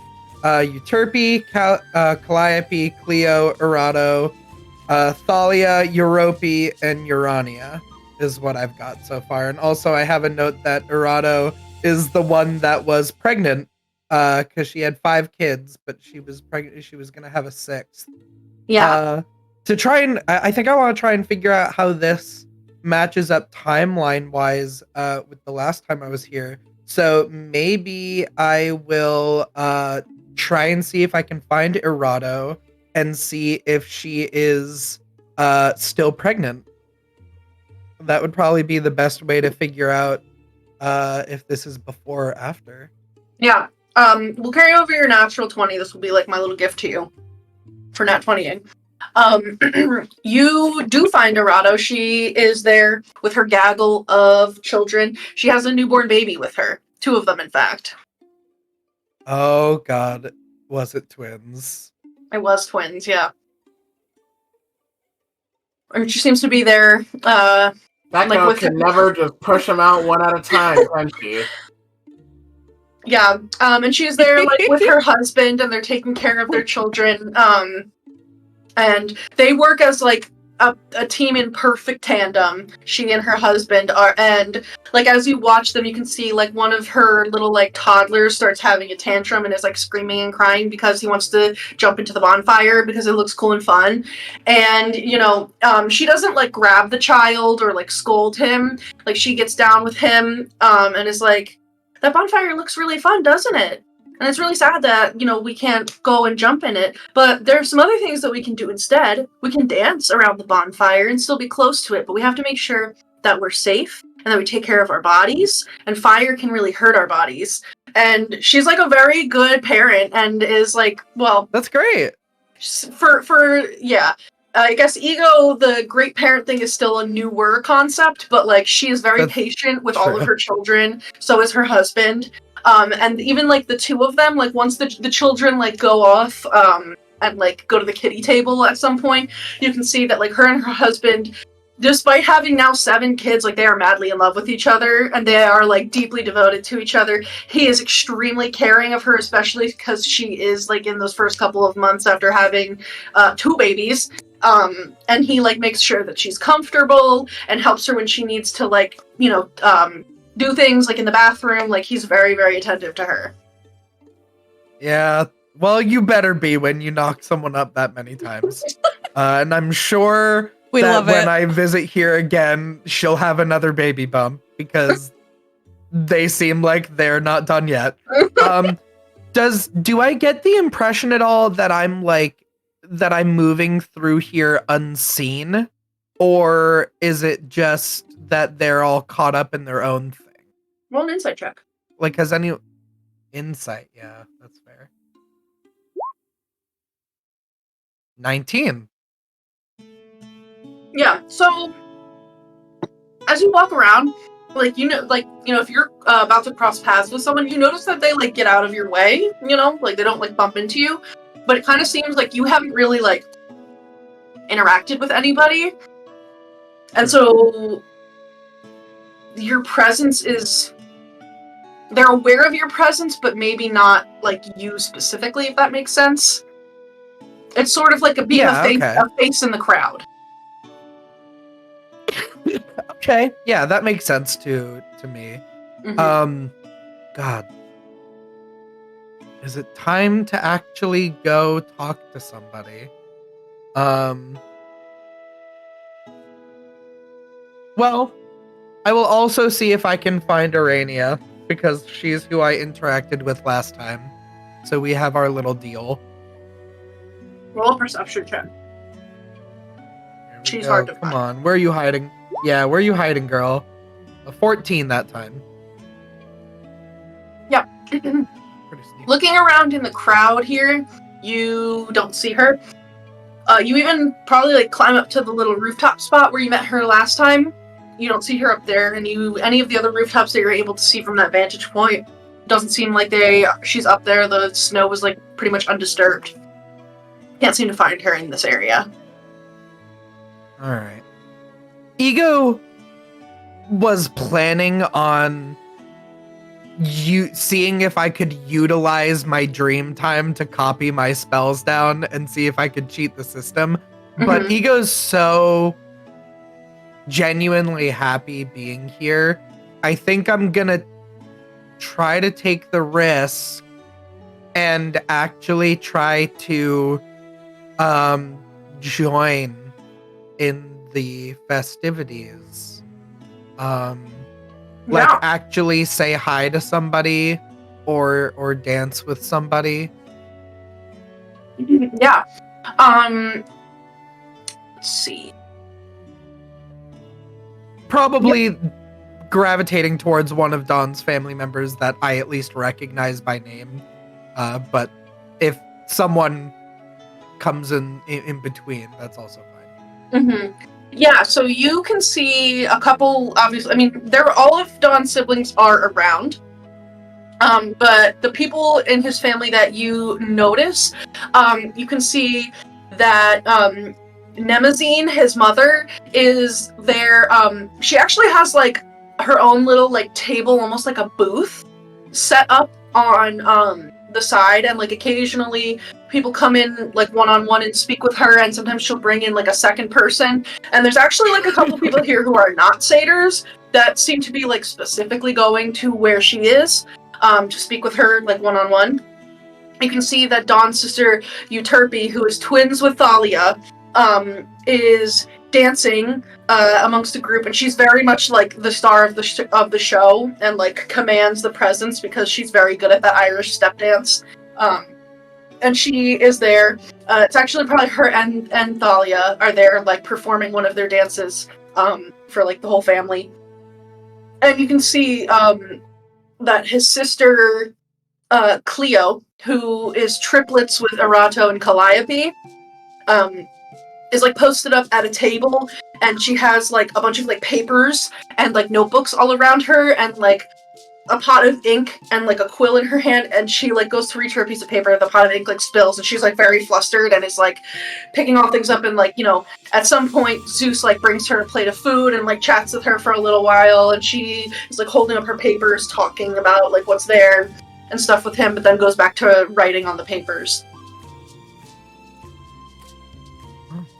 I will go to Dawn's mom, since that's where a lot of the other satyrs are going to. Okay. Yeah. You can. There's a little bit of a wait to see her because there does seem to be like a small line of people waiting to speak to her, but eventually you're able to get into her tent, and it's very like warm. She has this like cozy little like set up with like pillows on the ground and like a small table set up in front of her. She has like a couple different books or like binders in front of her, and you can see that she's like seated there, and she like gestures for you to come in, honey. Yeah, you come in. Just sit right here. You're good. Come on. Sit. What are you doing? Are you enjoying the Yule festivities? Did you get enough food? Did they feed you? I like it a lot. Yes, I will eat more. Oh, honey, soon. no, honey, you need to eat right now. You look so thin. And you can see she has like a tin of cookies. Like it's very much like the blue sewing tin cookie that like every family has. And she like opens it. It's filled with like a bunch of little like festive cookies frosted with powdered sugar. And she like holds that out to you and just begins like putting cookies in your hand and is like, you know, honey, you gotta make sure that you eat when you're here, right? Because you're skin and bone. I can see all of your ribs practically right now, and you gotta make sure you eat, all right? If you go out there, my Zeusy, he's my husband. He's the most handsome one out there. He can get you set up. He can get you all kinds of food, whatever you need. Just make sure that you get seconds and maybe thirds, all right? You can take home. We'll get you a doggy bag, all right? So, These are really good. Oh, thank you. Well, you can let Zeusy know. He does the Christmas cookie baking. Or, sorry, Yule cookie baking. So, you're here to see me, I take it, since you're here. So why don't you tell me a little bit about yourself? Just so I can get a better idea of what I'm working with here. Oh. My friends call me Ego. Okay, Ego, and she opens up a binder and like starts writing. I'm friends with your son. Oh, which one? Oh, you're right. Don. Oh, you're friends with my little Adonis. Oh, how is he? He never comes home. You know, I keep telling him it's time to get married and settle down. You know, he's not going to be young forever. And if he waits until he's too old, you know, his things might not rise like they're supposed to. He might not be able to give me any grandchildren. And I just think, you know, it's really time. Can you just talk to him next time you see him and tell him that it's time to settle down? I'm sure he's out there spreading his wild oats in Waterdeep, but he really needs to settle down and start giving me some grandbabies. I will pass along the message. He's busy. Is he eating enough? He's eating a lot of fresh meat. Okay, that's good. Yeah, that'll put some more meat on his bones. You know, he's always working so hard all the time, and sometimes, you know, I feel like I've seen him stay up all night with work whenever he's visiting, and he'll fall asleep with his paperwork there, and he just never even comes down for dinner, and I really worry about him. Oh, I need to decide whether I tell her what he's actually doing. I mean, satyrs like you can go to and forth from the Feywild when you want, right? No, honey, it's not that easy. I mean, like, all satyrs come from the Feywild, but, I mean, our family's lived here for generations. You know, some of the family members, they are able to find ways to go back to the Feywild, and they do a sort of, like, little pilgrimage, I guess, if they're, you know, religious, just because, you know, like a Fey orgy, you can't really beat that, and like sadists, that's what they do. That's what they're best at, you know. So they have to find a way to get there. She talks so fast. They have to find a way to be able to get there, and usually that involves a little bit of magic, and like, you know, all sadists are like a little bit magical, but you have to be like a lot of bit magical to be able to do that. So it takes a little bit of work, but you know, sometimes we'll usually find out when there's a group of them, and the group of them will wait for somebody to get that ability, and then we'll all go and have a little pilgrimage and come back. But you know, sometimes they're gone for 2 minutes, sometimes they're gone for 20 years. You never really know. As I am well aware, are we in the Feywild right now? No, honey, you're in Antvale. I don't know where that is. Well, Dawn is in the Feywild. Donnie's in the... No, Donnie wouldn't go to the Feywild and not tell his family. Oh, it wasn't really on purpose. Well, I mean, it kind of was. But, you know, he's there with me. I'm not really sure I'm picking up what you're putting down, honey. I mean, you're sitting here in front of me. Anvale is I know. It's a place called the Sword Coast. There's like this. If you're friends with Donnie, you know Waterdeep. Waterdeep is pretty close by. I've heard it's like of only it. a couple days to get there. And Okay. You're so close. Yeah, and then he still never comes to visit. But see, what I'm concerned about is you're saying you're in the Feywild with him, but you're right here in front of me. I haven't tried to explain this to really anyone yet, but I'm asleep right now. I'm in a dream. Oh, honey, did you have a little bit too much cider out there? You need some water? I mean, yes, but also... Some water would be nice. She, has, a pitcher I and don't she drink gets, a a lot little of cup alcohol. and, gives you water. Thank you. But... I don't know. When I sleep, I go places, and I know that this is real, so I don't mean you're part of my dream. But I also mean I'm here, but I'm not here. Through some kind of magic. But I promise you, I'm on an adventure with your son, and he's been keeping me safe. Oh, he just listen.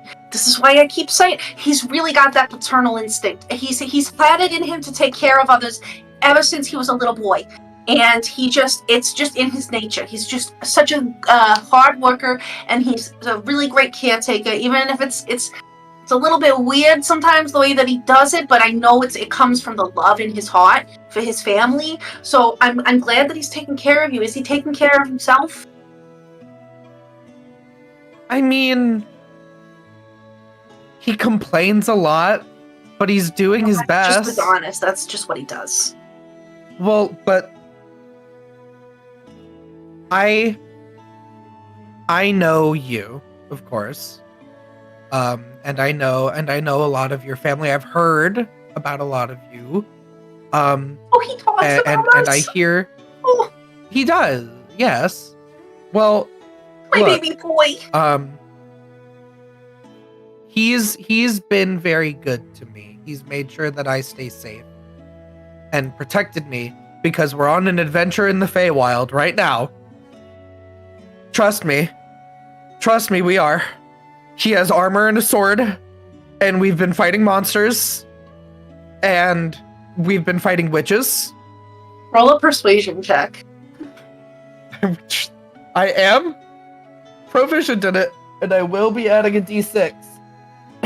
I'm doing physical dice. Shit.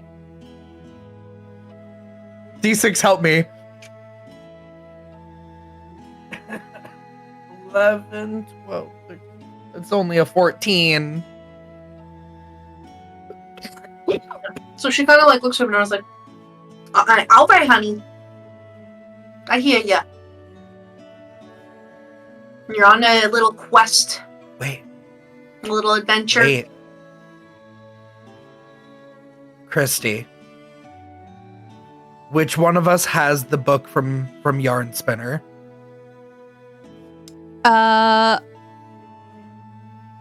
I had it to read I showed to it Aurum. to you. Yes, I had it to read to Aurum, but Aurum, we've established that's done. So I probably would have given it back to you because you and your books.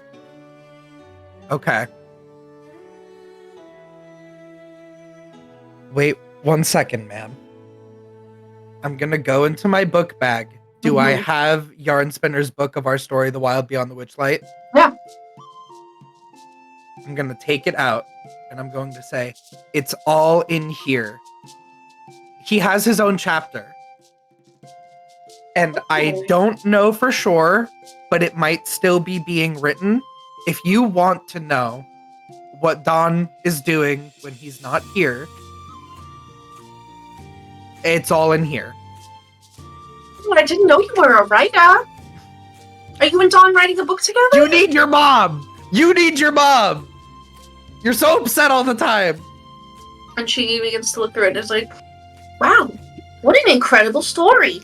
You know, the two of you are really talented. You should talk to my daughter Cleo. she's an aspiring novelist. She's pretty good at it. She's hoping to get into Candlekeep one day, have the books there.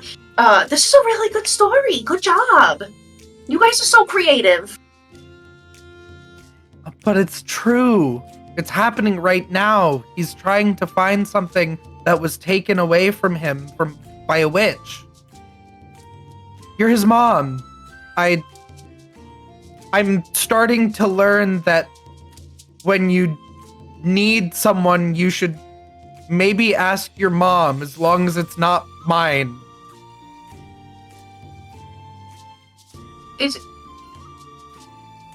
Alright. Let's just say that this is real. Can you get Donnie home? Can you get my baby boy home?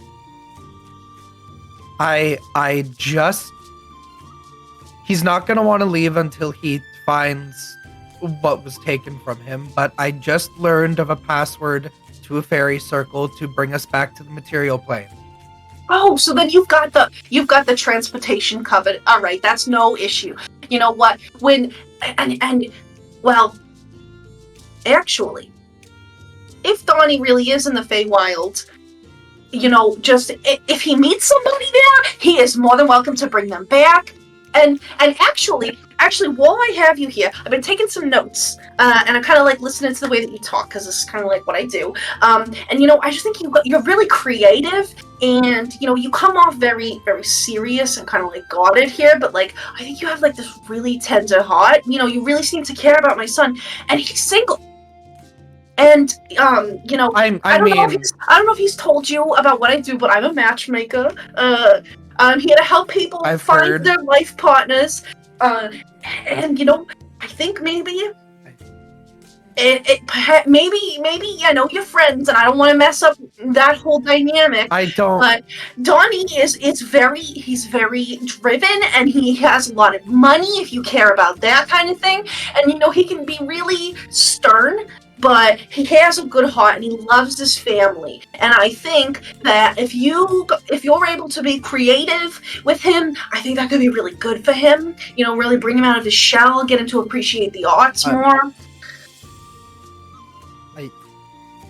I mean, maybe we did go on a Swandala ride in a tunnel of love one time. Oh, honey. Oh, okay. All right. You know what? Whenever Donnie's ready to come back from the Feywild, you two just come see me, and I can get you all set up on a nice little, first date. I can come back? Yeah, come back anytime, honey. A friend of Donnie's is a friend of the whole family. If you're friends with him, you're basically family now. Well, and you're sure that I'm not gonna make anyone sad being here? I mean, you have to try pretty hard. We're pretty happy, life is good, and you only have one life, so we kind of try to just do the best that we can and enjoy it as much as possible. So as long as you're not trying to hurt people or try to stop them from doing that, then I don't see why, it would be a problem, honey. You're welcome back anytime. I mean, you're very right. It's almost the exact opposite of living infinite lives as the harbinger of sorrow. Oh, I don't know about all that, but and if you and Donnie decide that you would rather just stay friends, I totally understand. I've got this other son, Rams. He's a bit of a wanderer. He's a bit of a free spirit, but I think maybe the two of you would be a good match as well. Also, a couple of my daughters are single. If you're a storyteller, Cleo is having a little bit of a hard time breaking out of his shell, but maybe you took a bond over the stories and the books. She's a really, really smart girl. Wow. So many of your wonderful children that you are proposing to me. I never thought about having a relationship. Honey, why you came to see me and you never thought about having a relationship? I don't think that's true. Well, I'm a matchmaker. I didn't think about the fact that that was probably what people were coming into this tent for. You're a matchmaker. Okay. Look, fine. I have a question. It's kind of like a two-part question. Shoot. I guess a matchmaker would know. So, when you love someone or someone loves you, you will, I've heard, do a thing called kissing. But people have given me kisses, and I don't think it was about love. One lady put a language in my mouth, and then my friend, who admittedly is very handsome, but I believe he is married, kissed me so that I didn't drown. Is that anything? Well, honey, sometimes a kiss is just a kiss. But at the end of the day, you really just gotta follow your heart and be yourself. If your heart is telling you that it's love, maybe it's love. And you gotta put yourself out there. That's part of it. Is if you're not willing to take a risk, and put yourself out there, then something may never come for you. That's why my poor baby boy, Adonis, he's out here alone and single, no children, because he's not putting himself out there. He's not taking those risks. He's not, trying to find somebody. He's just keeping to himself, and he's keeping closed off, and that's, you're never gonna find love that way. But, honey, sometimes a kiss is just a kiss. Sometimes you just fool around with somebody. That's part of being young, all right? Okay. But so how do I know? How do I capture and manipulate this magic called love and bend it to my whims and desires? Oh, honey, you don't bend love. You can't control love. That's not how that works. You gotta... I have not met a power that I couldn't control. Well, then, I guess you've never been in love, which is what it kind of sounds like you're telling me, because the heart wants what it wants, even if it doesn't make sense, and even if you don't want it to be that way.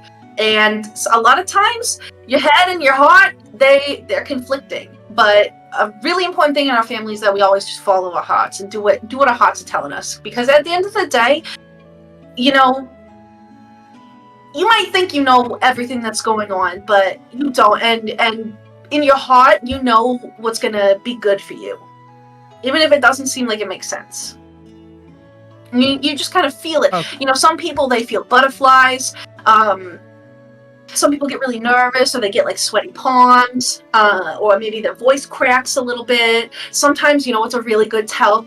This is my favorite thing. You can see if somebody's nervous, they play with their hair a lot.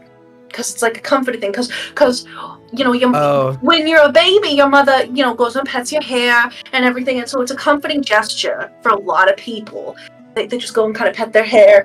If you see someone like preening and like making sure they look good, maybe sticking their boobie out a little bit, that usually means that they're interested. Okay. I will look out for those signs. Because I'm going to magically be transported back to the Feywild when I wake up and I will be with your son, is there anything you'd like to give me to give to him? You know what? He needs to carve his Yule candle, because I want all of the children and grandchildren's candle. I want them in all of the windows. I want them on the mantle. And he didn't even bother coming home for Yule. Like, what's up with that? That's... Well... He's never done that before. He always comes home for Yule. Well, we're kind of stuck in the Feywild right now. When did I think you and a few others last go to the Witchlight Carnival? Witchlight Carnival? That was like, I want to say that was maybe like 3 months ago? 6 months ago? Right. Something like that. Oh, that's very different. Wait. It was back in the fall. Okay. Like, summer was kind of ending. The trees were, like, starting to turn, but, like, a little bit. So... A season. Yeah. Okay. Well, for us, we've been there for a couple weeks. Maybe? Maybe not even. It's hard to tell there. honey, like I said, So- sometimes people, they go on a whole pilgrimage, and it's for us, it's been like they've been gone 2 minutes, and they come back and they've aged 20 years. Other times people go, they come back 20 years later looking the same they did as the day they left. It's all jumbled up. Well, when we But you finish gotta what we bring need him- to do, Bring him his Yule candle. I can bring him his Yule candle, and if you want me to, I will make a promise with you. I'm known for doing that. That when we finish what we need to do, I'll bring him back home. You got yourself a deal, honey. Just make sure my baby boy gets back to me. And tell him he needs to start figuring out settling down and having some babies, alright? I'm tired of waiting. I will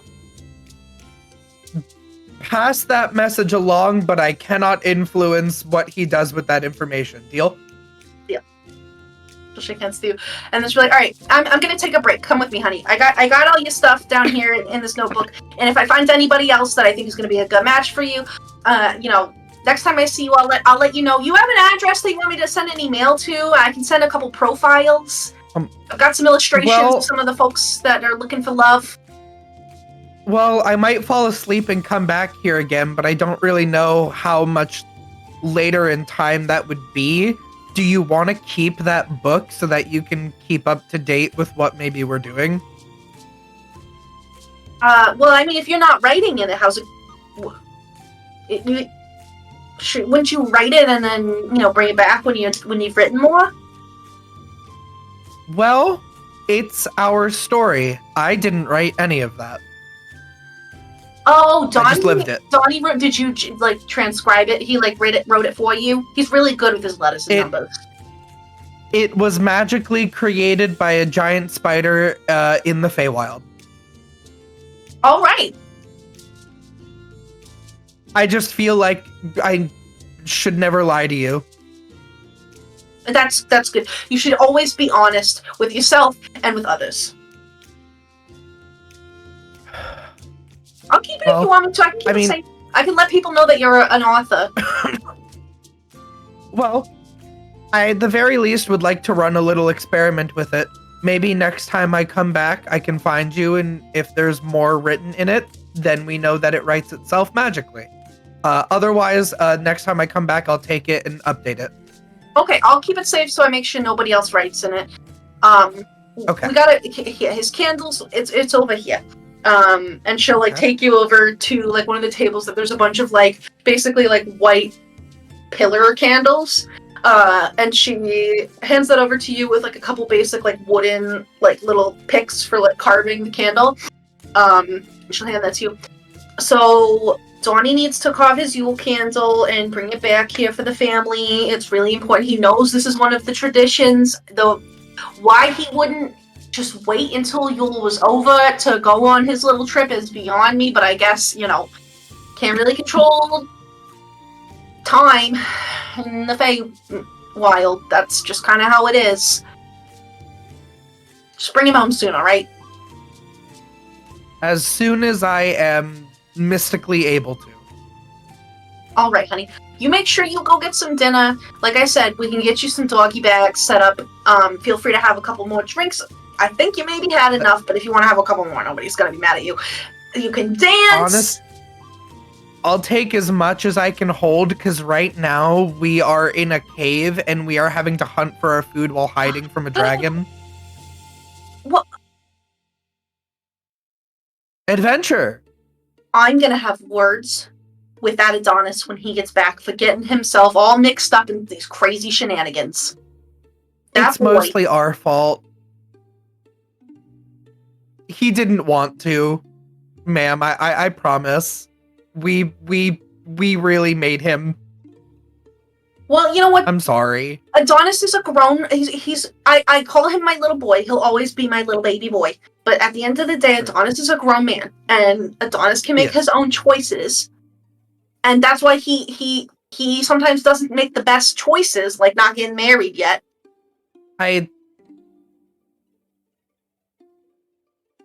You're so right, ma'am. Yes, ma'am. Just make sure he makes better choices. Knock some sense into his head if you need to. Yes, ma'am. All Thank right. you, ma'am.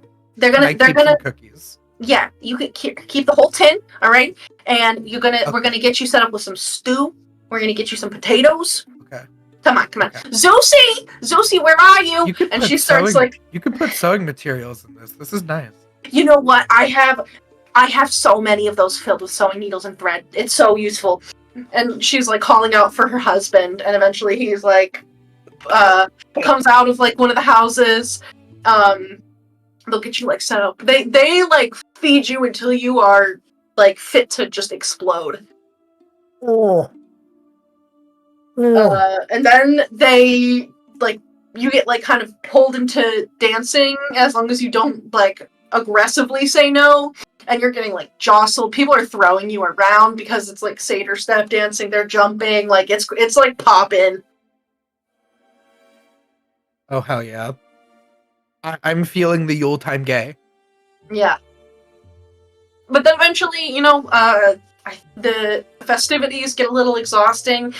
You sit down at a bench, take a breather, and you just kind of like, rest maybe like your head in your hand, and then eventually sleep takes you again. And, you fall asleep with the smell of like holiday cookies and evergreen trees and a little bit of like bonfire smoke in your nose. And even though it was snowy and chilly where you were, you're very warm.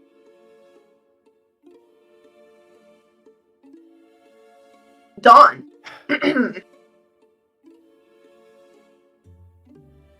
Hello. Hello. You practice some of your druid crafting, and eventually sleep also takes you as well. And it's peaceful for a while, but then you wake up. Kind of suddenly. And you're like in a very dark room. There's like a bare wooden floor beneath you. What the fuck? You like looked around. Yeah, you're in this like dark room that seemingly there are no walls. There's just this floor beneath you and darkness around you. What the fuck? Oh, get up. Do I have any of my stuff? Sure. Yeah. Okay, because he's a cautious man, so immediately he goes for like any of his gear if it's nearby. So put to make sure that he doesn't not caught unawares by anything, but he'll just start walking and looking around for like anything that he can see. Roll a perception check. Oh boy. 19 on the die. Yeah, you go to reach down for your stuff, and, like, you're able to pick up, like, your bag and your things. You notice that there's, like, a little bit of, like, a shimmer. There's, like, something coming out of your wrist.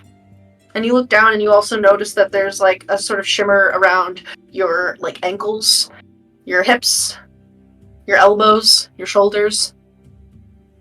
Hey, Macarena. Okay. Head, shoulders, knees, and toes. Yeah. And you look a little bit closer because that's a pretty good perception check. There's strings. Strings? Mm-hmm. Like thin little threads. Hmm.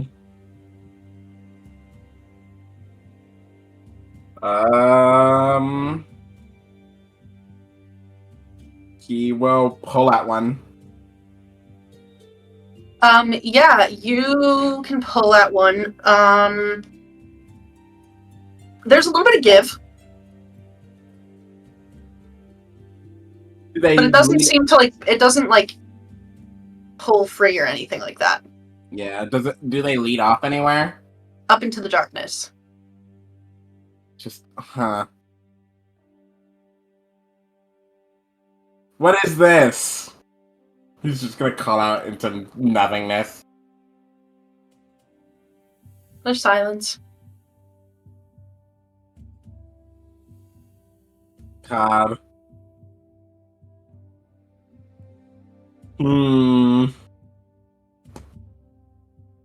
If I put my sword to it, do I get any feeling of impending dread? Like I shouldn't do that?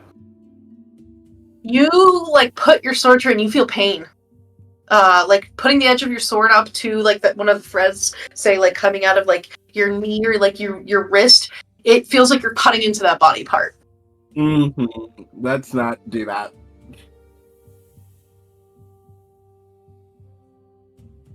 Yeah, he doesn't know what to do with that, so he'll just start walking.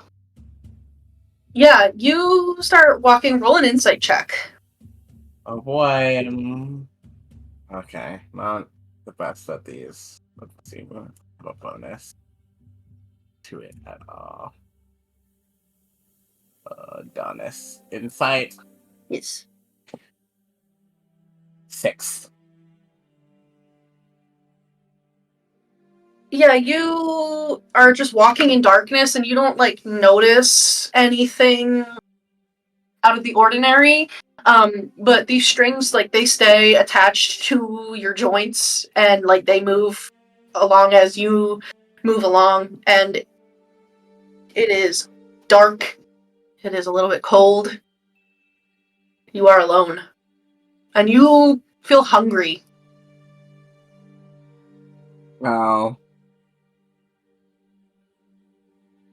Hungry, like I haven't eaten in a while, and they, etc., etc. Yes. Fuck this shit. Okay. It's nearby. I can feel it.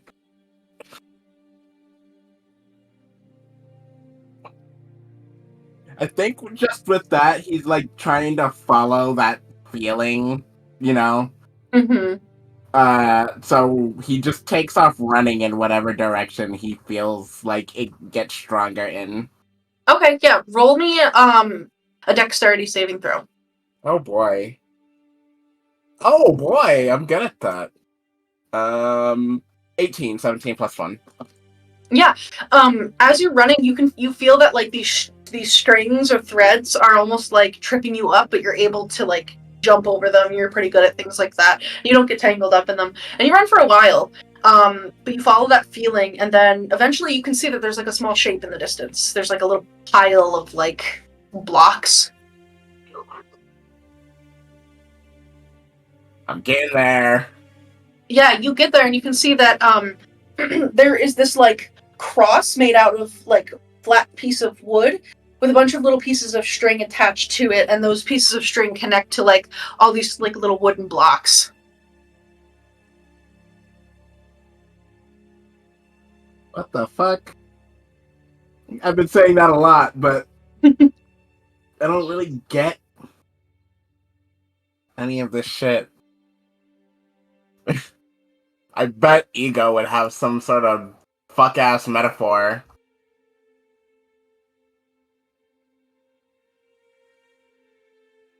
What do you do? It's like small. Like the objects are small. They're not like you could pick them up, you could do stuff to them. Yeah, and they have the strings coming from them as well. Yeah, the blocks seem to have strings on them that are then connected to this like wooden cross.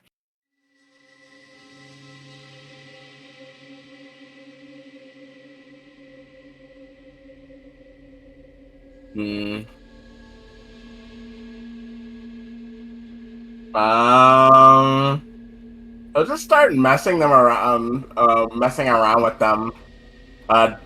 Yank them and stuff. Yeah, you can like hold up like this little flat piece of wood that's cross-shaped, and like you yank one of the threads and your leg goes flying out beneath you. Like it got yanked. Oh, these blocks are me? Interesting. Do you investigate them any closer? Yeah, I'll look at them closer. Yeah. It's weird because like if you're like tugging at the parts like that, one of your body parts also like gets distorted or twisted, and like you find like it's almost like these strings are gonna like pull you in a way that is like unnatural. But eventually you're able to lay out all of these pieces, and you see that it's not actually just like blocks of wood. They're all interconnected with each other because it's a doll. And you see like a little marionette puppet, and it's got like orange hair painted on top of it, big eyes, little horns, little like wooden horns coming out of the top of it, and is wearing like, you know, like a little shirt and vest and like little satyr shorts, and it has little satyr legs. It looks very familiar. Aw, that's fucking me. Yeah.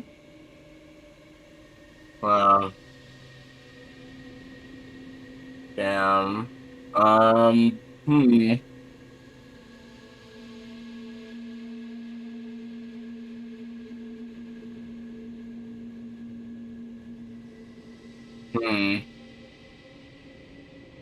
You sit there and you're thinking on it for a little while, and like it's kind of hanging there where you have it like held up on a string, and like the head lifts up and looks at you with these dead, lifeless doll eyes.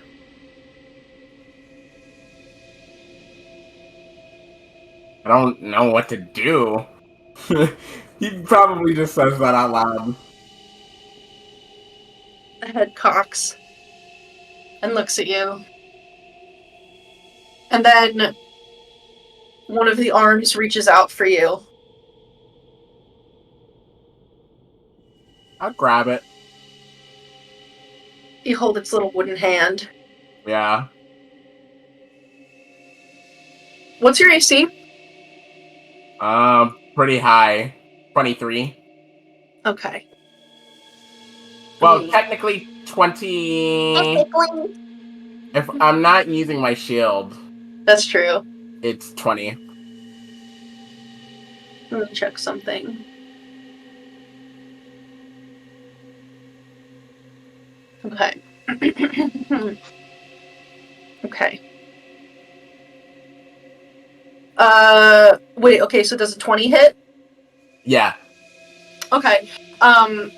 Yeah, so the little like doll that kind of looks like a younger version of you is holding your hand, and like its other hand drops kind of like to its side, and like lightning quick it whips out this silver sewing needle and stabs you in the eye with it. Oh my fucking god! And everything goes black. Everything goes black. You fucking jerk! I'm gonna kill him. I'm gonna kill it. And yeah, you are back to sleep. But then the group of you wakes up. You have long rested.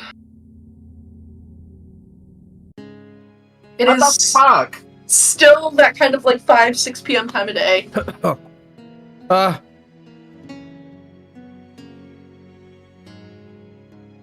Hi? Fucking bullshit. What happened? Bad dream.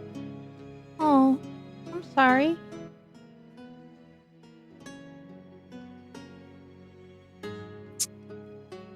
Fucking bullshit dream?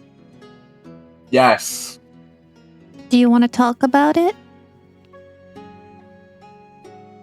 Might as well. I don't know Might what help. else. I doubt it. Therapists don't help.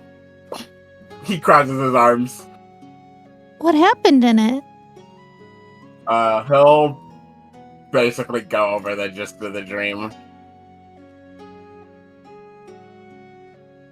Oh dear. That sounds like a dream that I would have, not you. You don't dream, I thought. Yeah. Yeah. I don't, which is why I'm pissed. Do you think that puppet is part of the thing that was stolen from you? Probably, but why the fuck did it stab me? Well, if that's what was stolen from you, it's probably being kept with Nightshade. And, you know, No. this coven is bad.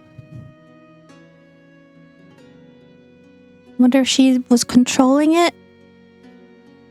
And making it stab me. Maybe. I mean, I feel like I remember hearing a little bit about her. Let me look back through. Does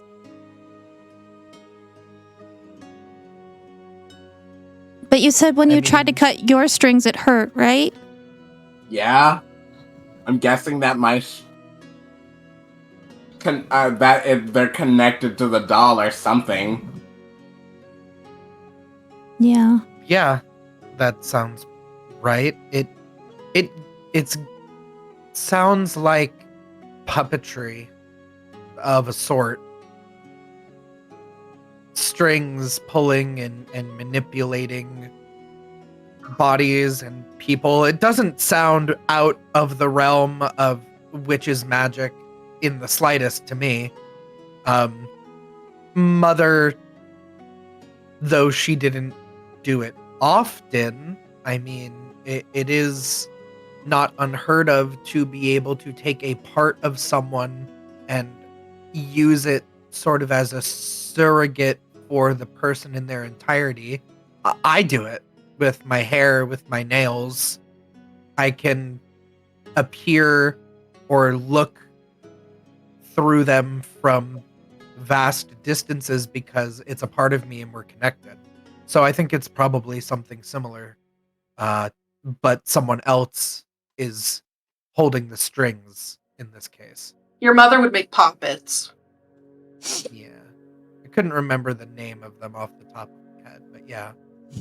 My mother would call them a poppet. It sounds awful. How am I It's supposed not. to How am I supposed to punch her in the face if she has a doll that controls my body? Well, probably doesn't mean that she can control it all the time. It would require some amount of her focus. It doesn't mean that fighting her is completely off the table. It more likely means we need to continue to work together. If you faced her alone, she would probably just be able to control you. But we can still either overpower her, outnumber her, outsmart her. There's still plenty of options. Huh.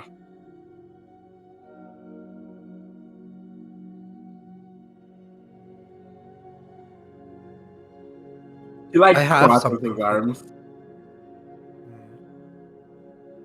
I have something for you. Do you? Yes. What is it? I will look in my bag past all of the leftover food and stuff.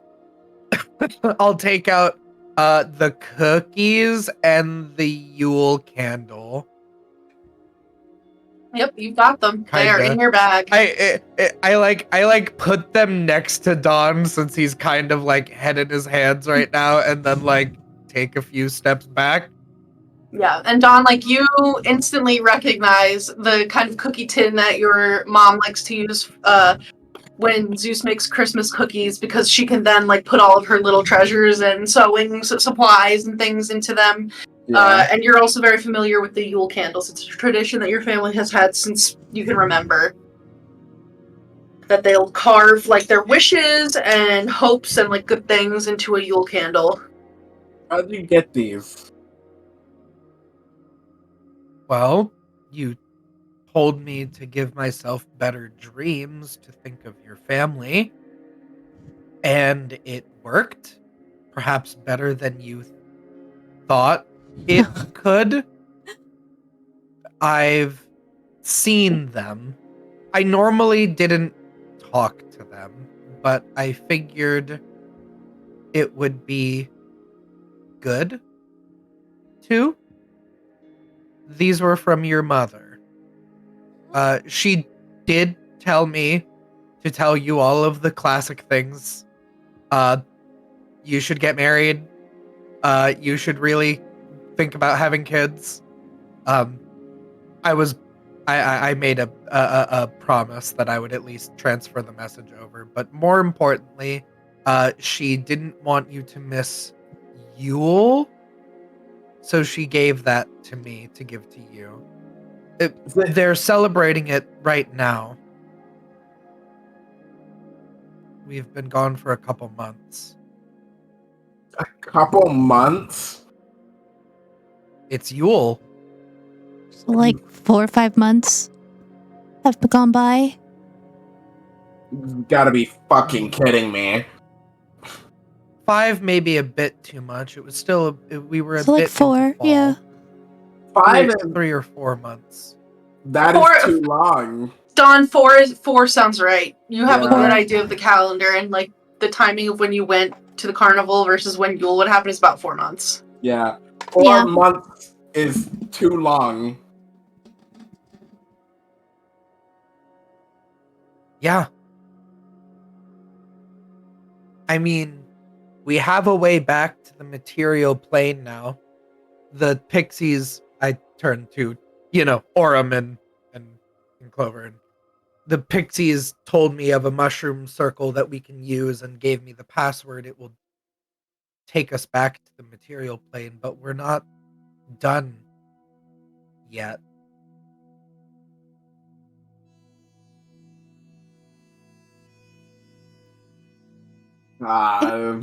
Before long, the fucking New Year taxes will be rolling around and they won't have any fucking clue. We need to go to Granny Nightshade's hut right now. Right Well- now, Wait, if it's Yule, why don't we pick a tree and decorate it? Like I know we're not there right now, but we could at least do a little something. If you have your candle here. and a bunch of food. Your father did not let me leave without a bunch of food, so we don't need to go hunting. We have a lot of here. I have like a little pot with a lid on it of soup and like meats and like candied nuts, and I just like lay it all out. Like they really. I mean, I won't eat. I'm So full. I'm a little. I'm quite full, but and there's drinks too, of the alcoholic kind. I don't want to celebrate Yule. I want to be back home with my family.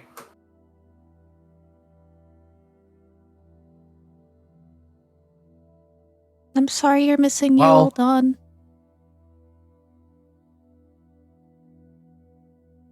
Me too. Sorry doesn't really get me home. Sorry doesn't really get my thing back. We're It's going only to help you with those too. I just meant that it's going to take us a while to get there. We're not going to be able to be there for Yule. So why not take a minute to think about your family and appreciate them? Your mom sent us here for a reason. I don't want to waste her good food and candle. As long as you're thinking about her and your family, it's still a way to celebrate with them without being with them. They're still here. We don't know how much time is passing, how much time we're wasting. Every second we get caught up in this fucking nonsense. Quite frankly, it's all nonsense. We're stuck here playing by rules I never wanted to follow. What if by the time I even finish all of this, I get back and no one's even there anymore? That isn't going to happen. Says who? Me? And how do you know? Because I made a promise to your mom that I would take you home. A promise based on... Can What do you you mean? control how time flows here? No, but I bet Zybilna could. And to free Zybilna, we need this unicorn. I don't think we're wasting time. We're still owed a boon. If we are in her domain of delight, she could possibly send us back with no loss of time. Possibly. It's hope. It's something. And I think I don't hope. I just...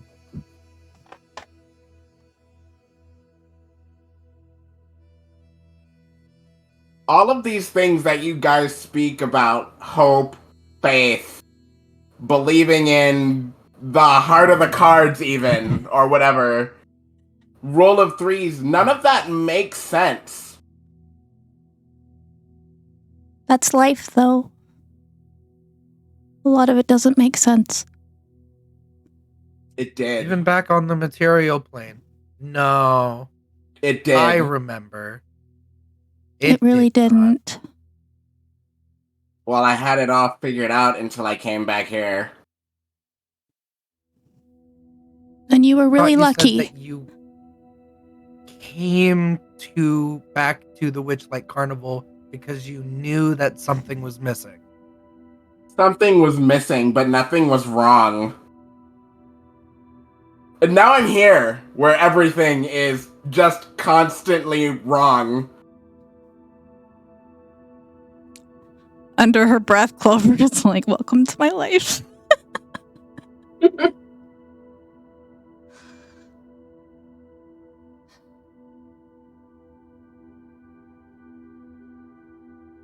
I don't even have a job to go back to anymore. Now that I think about it.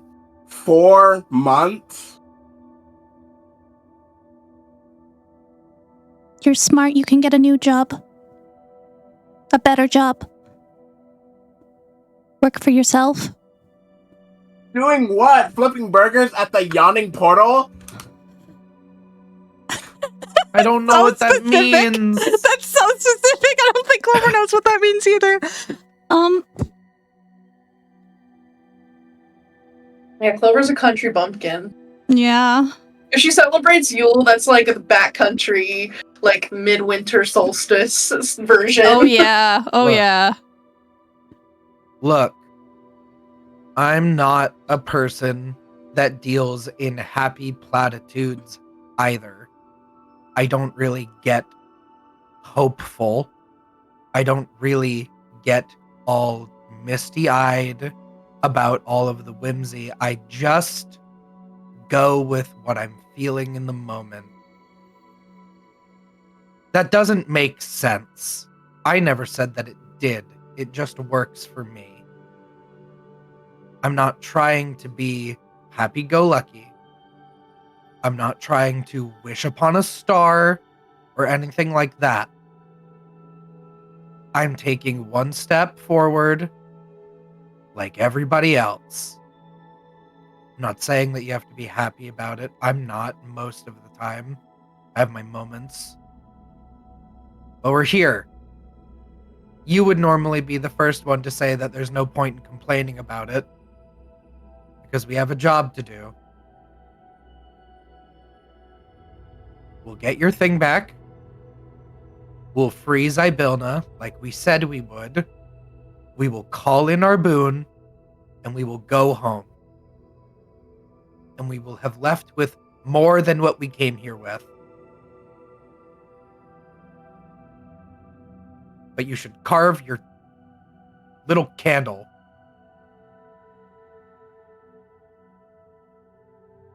The Yule candle.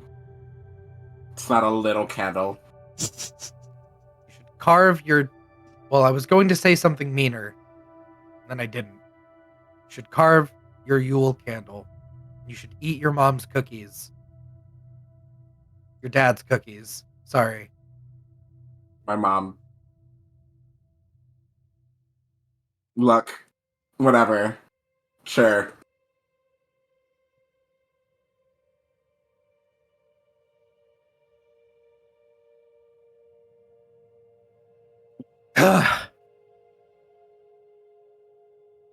I wish Aurum was here so I could ask him if he knows what the fuck Yule is. He definitely doesn't know what Yule is. Yeah, He probably Aurum, doesn't know what his ABCs are. Actually, I know he doesn't know what his ABCs are. he knows some Never of them mind. now. Wait, he knows But- some of them now. Aurum is probably off with Juniper hunting for the day. We're just gonna say he's off hunting. He maybe doesn't know his ABCs, but he may know like PZI. What? He knows AURM. Yeah. We will start making our way to Granny Nightshades. We've explored around enough, but for right now, I'm gonna cast Minor Illusion and make it snow. I'm gonna find the nearest tree and start druid crafting like little like holly and mistletoe berries and just like vines of different flowers, like kind of like what's it called? Garland. The garland, yeah, the garland. And then she will also do a minor illusion of a little like star, like she sees with her patron on top. Yeah, you can totally do that. I'll add in a prestidigitation to get the scent of cinnamon and nutmeg. Or maybe peppermint in the cave. Yeah, I will set sure. out all of the food. and you can recreate all of those smells that you recognize now from the Yule festivities that Dawn's family were celebrating, like the warm spiced cider and evergreen trees, roasted And then I meats, will- peppermint. I will end it off with a ritual cast of unseen servants so that the unseen servant can serve our drinks and foods. Yeah, totally. And there's like little fake snowflakes that are falling here with your minor illusion. Can I go off to the side and pull out my painter supplies? I wanna paint a little portrait. Yeah, you can totally do that. I wanna do it. Roll a painter's kit check. So we'll do if you're proficient with it, proficiency. And let's make this one just like general like dex. Okay. So that would. I'm just gonna use the performance because that's the same modifier. Yeah, that's fine. Because I'm not proficient in it, but the same modifier as as a dex.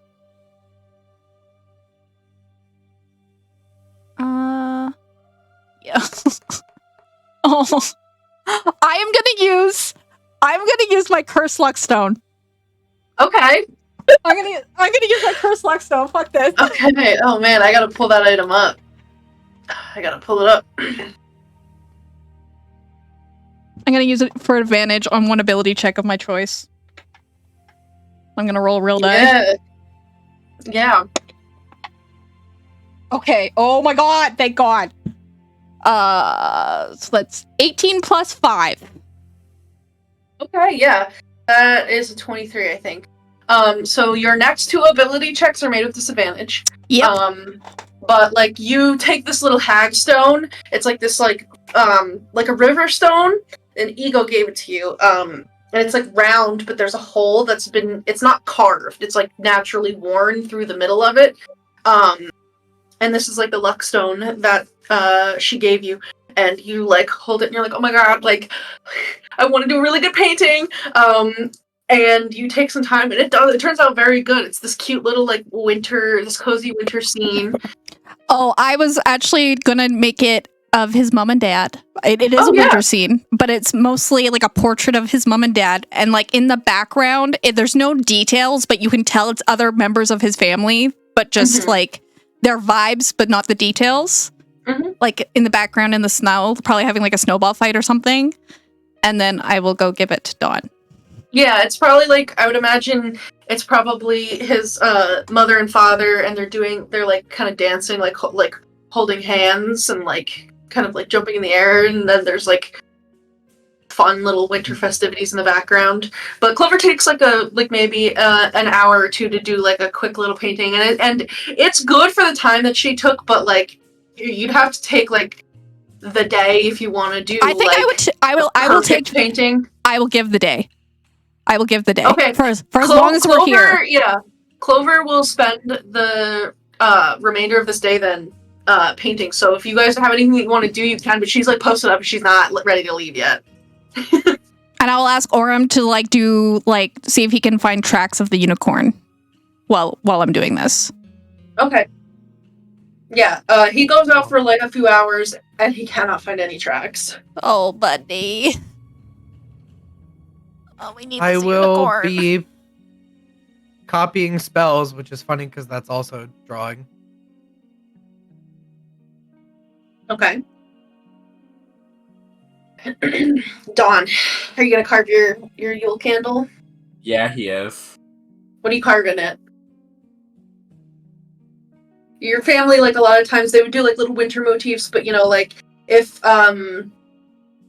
Thalia wanted to get better at playing the flute, she might carve like some flutes or like somebody playing a flute. Or, you know, if one of your sisters was gonna have a baby and they wanted healthy babies, they might like carve like little baby motifs, things like that. It's kind of like personal, like they would do like their wishes for the next year. He's gonna carve a little Don. Aww. Hmm. Cute. But yeah, you guys can take the day to draw and paint and carve. But yeah. And no sign of the unicorn all day. Nope. Okay. I think Clover's... Oh, you know what though? Dawn would, or not Dawn, Aurum would bring back. Hold on. When he comes back, he is holding a piece of paper, and he probably says, like, I can read some of these letters, but I don't know what this actually says, so I brought it to you because I couldn't read it. It's another Oh, no. wanted poster, probably. Yeah, so he brings you another wanted poster. And this one says, deliver this rascal alive and unharmed. As payment, I offer you the power to bring the dead back to life. And there's that drawing of that little boy. Jeez, she's getting desperate for this kid. She keeps promising more and more. Should we find him? We could. That gives us... I mean, we're not going to trade him back, but that gives us an in to talk to her.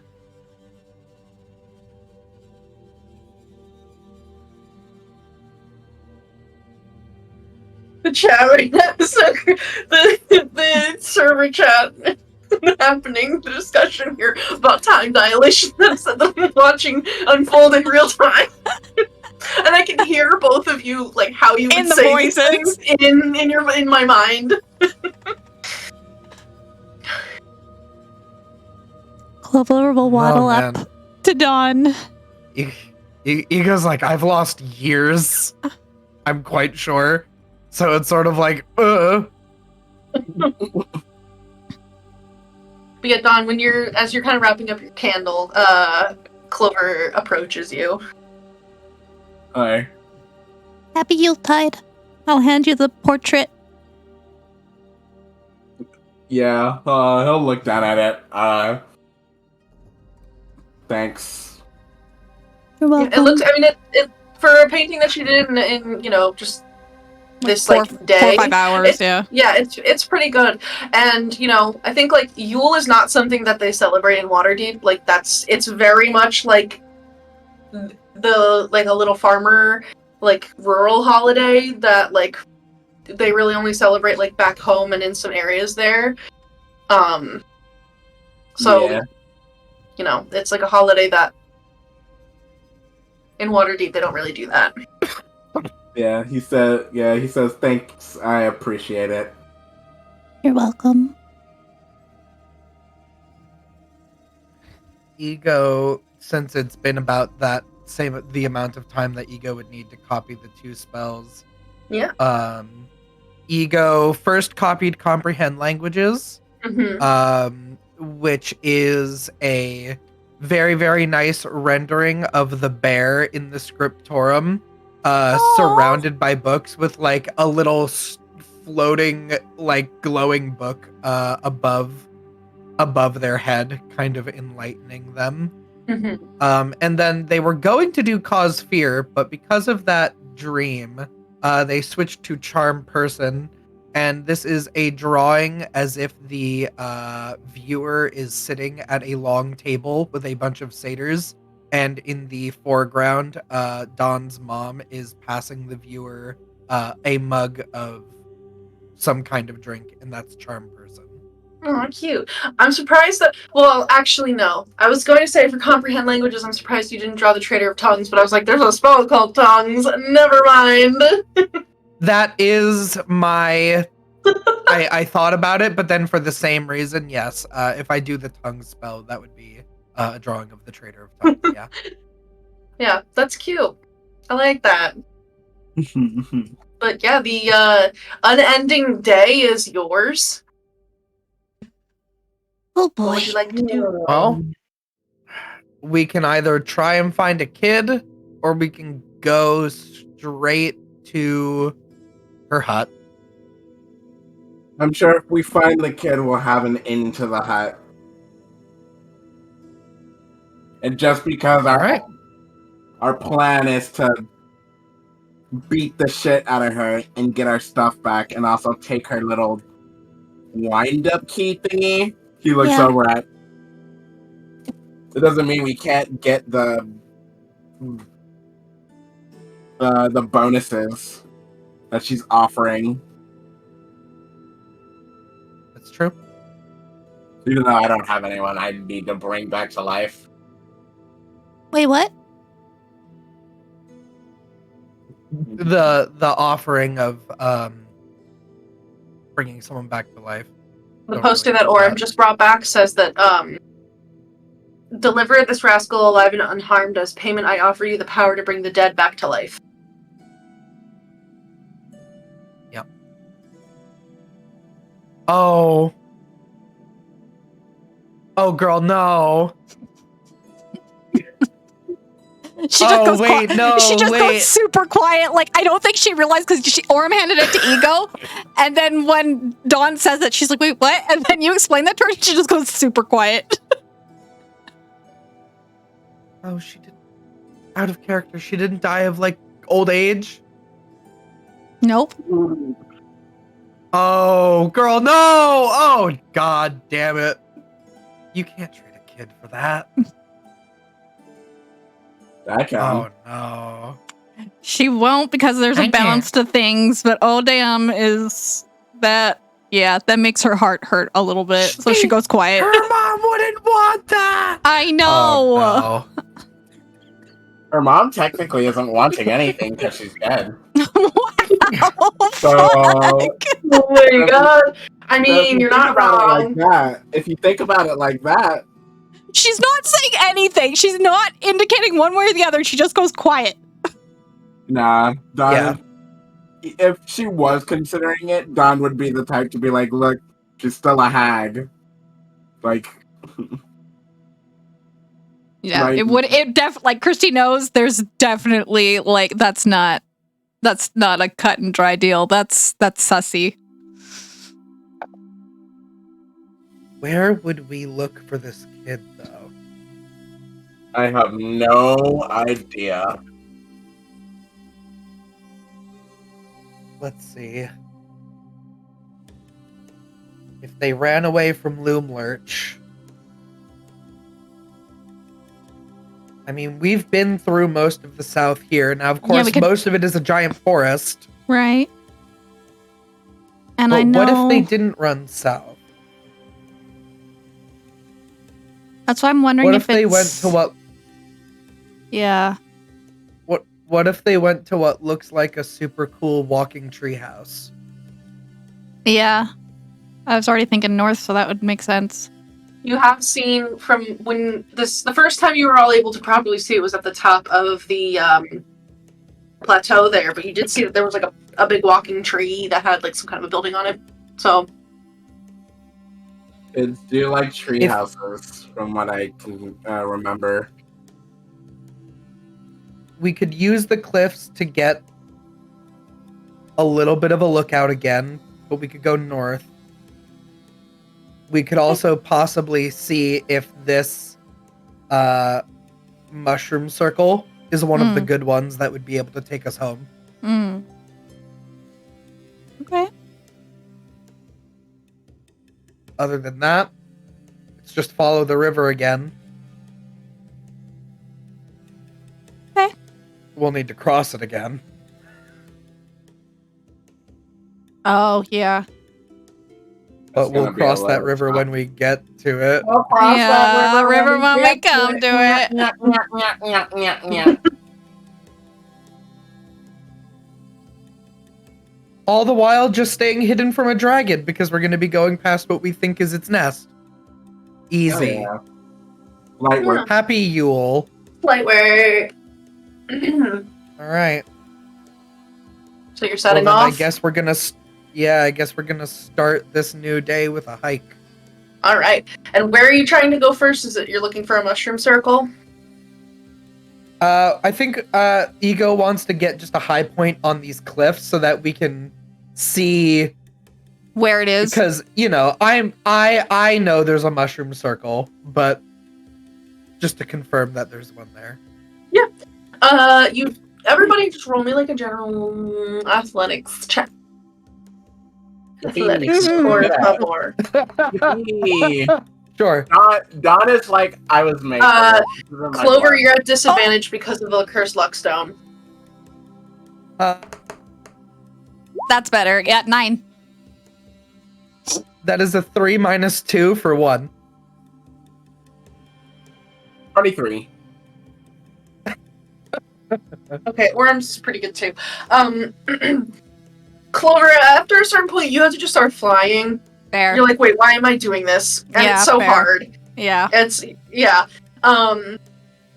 Which helps to alleviate it. But Ego, there are a couple times where you're like trying to climb up these cliffs where the stones that look solid are actually very loose. And you grab onto them and like kind of start tripping up and falling. But luckily, Ego and Aurum rolled pretty well, and they are able to like catch you and kind of get you righted. It does slow the group down. So it does take a few more hours for you guys to get to like the top of the little cliffs that are here. But you are able to look out. And once again, you see the various places that you visited to the south, and you do see that there are clearings in these places where they are marked. You can see that there are some more mountains and some floating islands. The beach is up here, and you do see that there is a tall tree with some sort of like structure on it up north, kind of beyond the large fallen log where the orange, like rusty rot, like withering kind of starts from. If I was running away from Loom Lurch, I might go there. Yeah, I'm good with going there. Look. Makes sense to me. So I don't know why Granny. I don't know why Nightshade wouldn't be able to make her way over there. I suppose if they are there, we'll find out. Maybe she can't leave? Well, the thing is, yeah, if I remember way back when, Granny Nightshade, was she the one that foresaw her own death? No. The other one. Yeah. Let's see. Yeah, What because do she's we the know past about one, so. Yeah, let's see. always having to scroll through this big note thing. Yeah.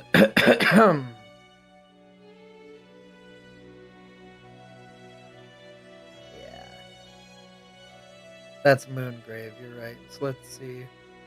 Hollowed out tree sleeps in a dollhouse. Can't remember the first creature she sees. Right, that one.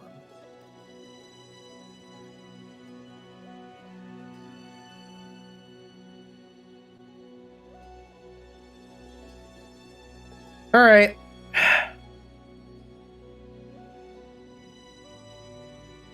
Maybe she mostly sleeps. Perhaps.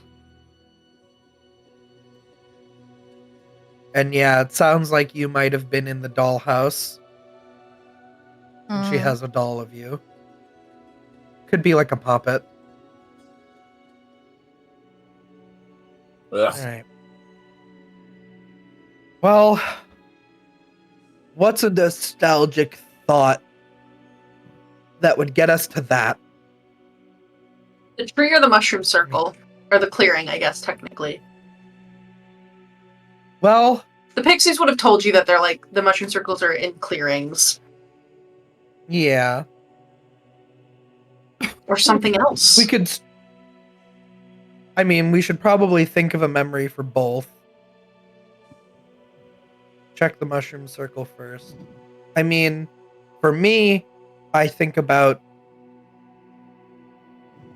when I made a mistake the first time and I got stuck in the Feywild. I was going to try and get mushrooms to bring back home, and I wandered too far into the forest. I probably stumbled into a circle of them without even knowing. Mm-hmm.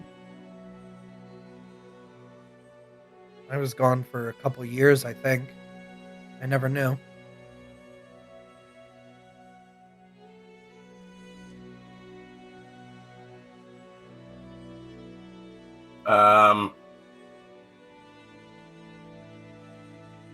I have memories of not liking when they would serve me foods with mushroom in it. I guess that might work. And your family served mushrooms all the time because they had that Scandinavian kind of thing where they have a mushroom picking spot and they don't tell anybody about it. And it's like their secret special mushroom harvesting spot. Yeah. I definitely spent a spring or summer or whatever, like taking a job scrounging up mushrooms and different herbs and stuff for like an apothecary in the city, like a little delivery girl. So she probably would think about her time looking for mushrooms that way. Yeah. And you all find that actually like the descent down these cliffs is much easier than the way up. And within an hour, you find yourself coming upon a clearing in the woods. I need somebody to roll me a d8. Done. Grab. Okay. Sorry, I totally tuned out too. Like I heard the name, like I heard I heard what you said, but yeah, 2. A 2? Alrighty. Yep. Yeah, so you come upon a clearing in the wood, and you can see that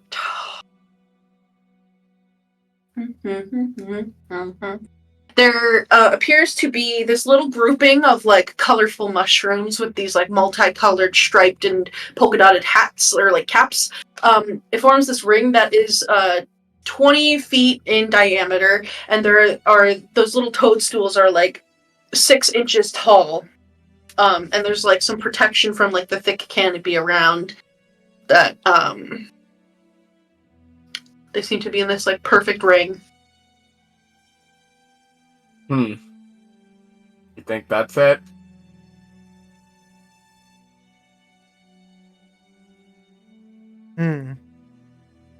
Well, the pixies said if it's a good one, then there will be some singing and dancing mushrooms. No.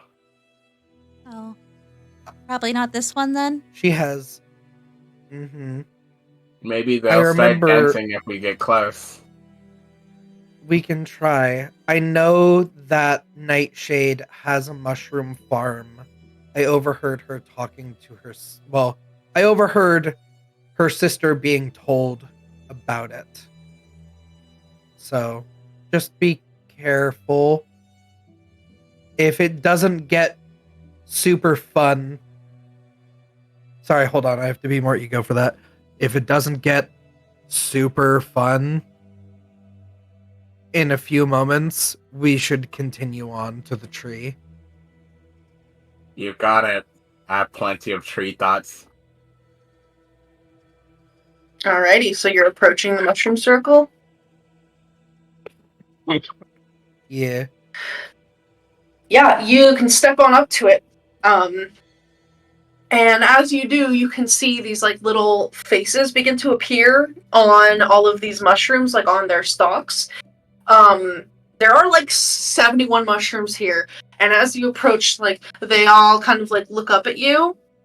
And then immediately they're like, "No, Granny Nightshade, you thought you were gonna be able to go somewhere, dumb baby." They all start like mocking you. Who do you think you are? You thought you were powerful enough to come here? Uh-oh, looks like you're stuck. Why don't you just go to see Granny Nightshade? Maybe she can help your worthless little selves. And, like, they just start mocking all of you. I say, Alright. Yep. That answers that question. And they all, like, one by one start breaking the circle.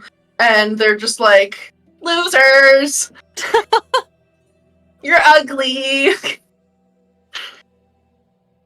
At least I don't eat decomposed flesh. One day we'll eat you too! can't really fight against a mushroom. You can't kill us in a way that matters! Tell me the name of God, you fungal piece of shit! We look upon the face of God and laugh, for existence is meaningless, there's only death and decay! And we feast upon it. Normally I would be all down for this rhetoric, but it being said in such a mocking tone does not amuse me. It's whatever. Ooh, it was a great waste of time, though, I guess.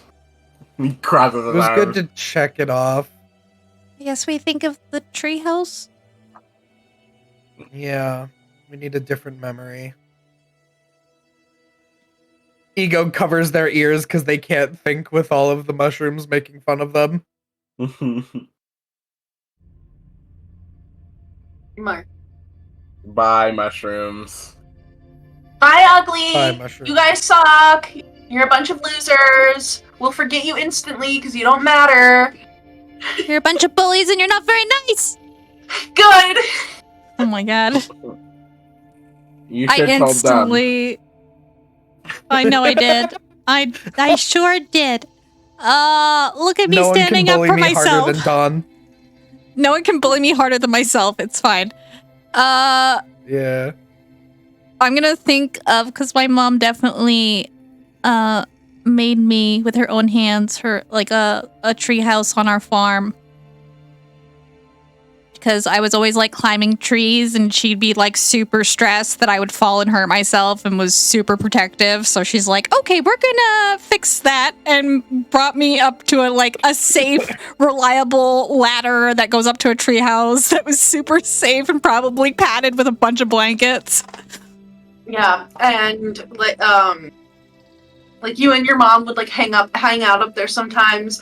And there's actually a couple times that you remember like you went up there and your mom was actually like curled up in the treehouse, and you didn't think anything of it because you were very young, but now you realize like she was up there crying. Oh, that's but where she did it. whenever you would come in, she would immediately put on a happy face.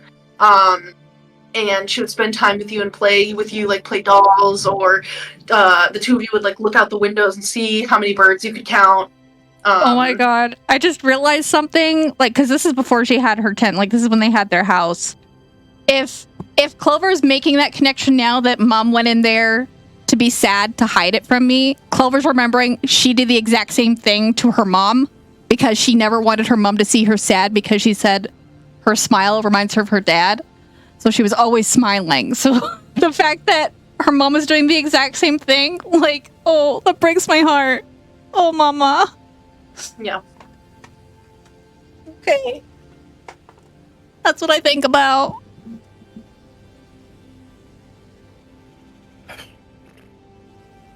I think about the first and only time I successfully climbed a tree because I'm weak as shit. But I sort of did it. Oh my I God. did it successfully as a kid. I'm proud of you. The one time I did it, it was a tree by the edge of the forest where I would watch the village that Clover was from. And while I was up there, I thought about how I would build a house on the tree with a ladder so that I never had to climb a tree like that again. I then fell out of the tree, but that is a different story and a different memory. Yeah, and your mother was so cross with you. Absolutely. Yeah. And you were never to climb trees again unless it was to gather, ingredients, like things like birds' eggs or, like the last green leaf before autumn's cold chill took hold, things like that. Mm-hmm. But yeah.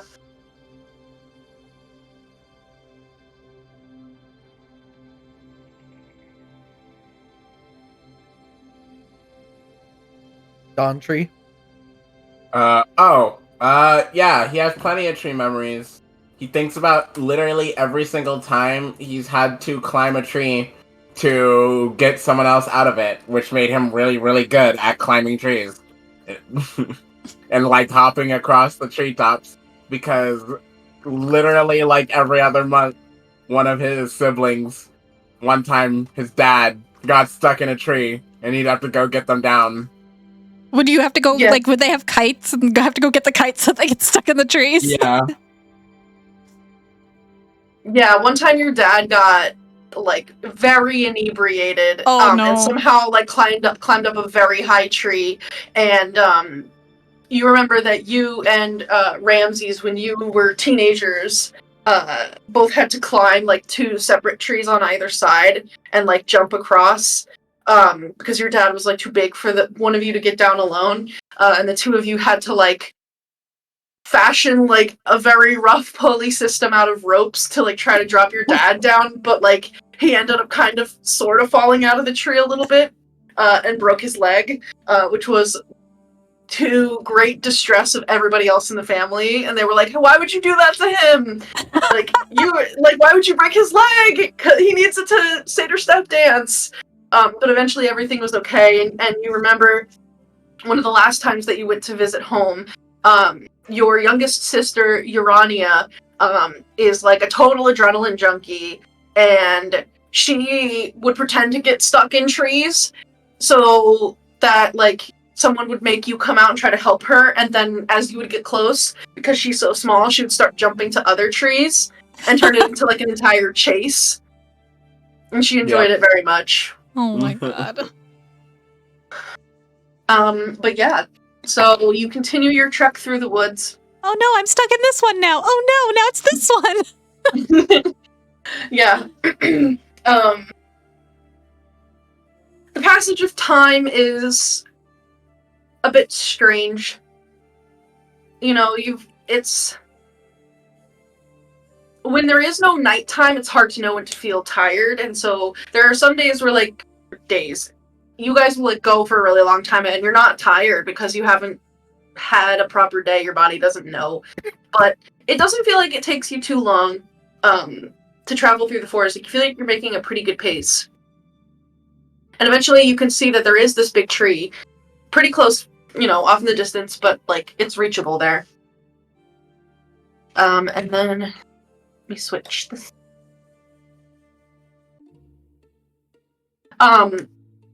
Up ahead, there's a small group of children frolicking around this leafy oak tree. Their gleeful yelps carrying through the forest. Painted swings dangle from the tree's branches, and nestled in its crown is a ramshackle treehouse. Mm. And as you come upon this tree, that is where we will conclude tonight's session of The Wild Beyond the Witchlight.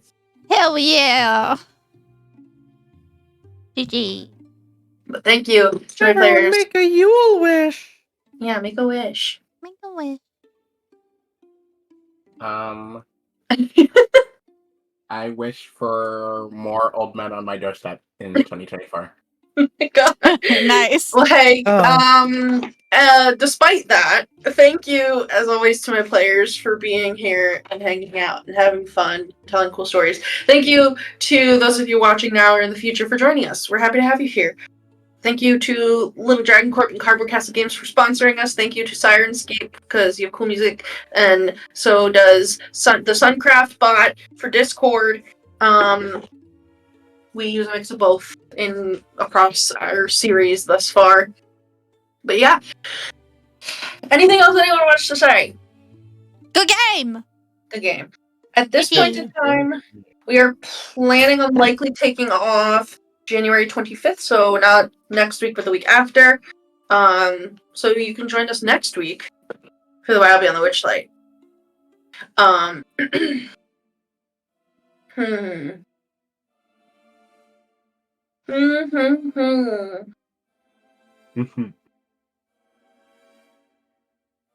The next time you're trying to convince your friend's slightly neurotic and overbearing but loving mother that the group of you is in fact trapped in the Feywild, and no, you don't need to worry about getting married right now because you need to survive. Don't forget to add your proficiency bonus. Hey. And we'll see you back next week. Love you, bye. Ooh, love you, Bye. bye.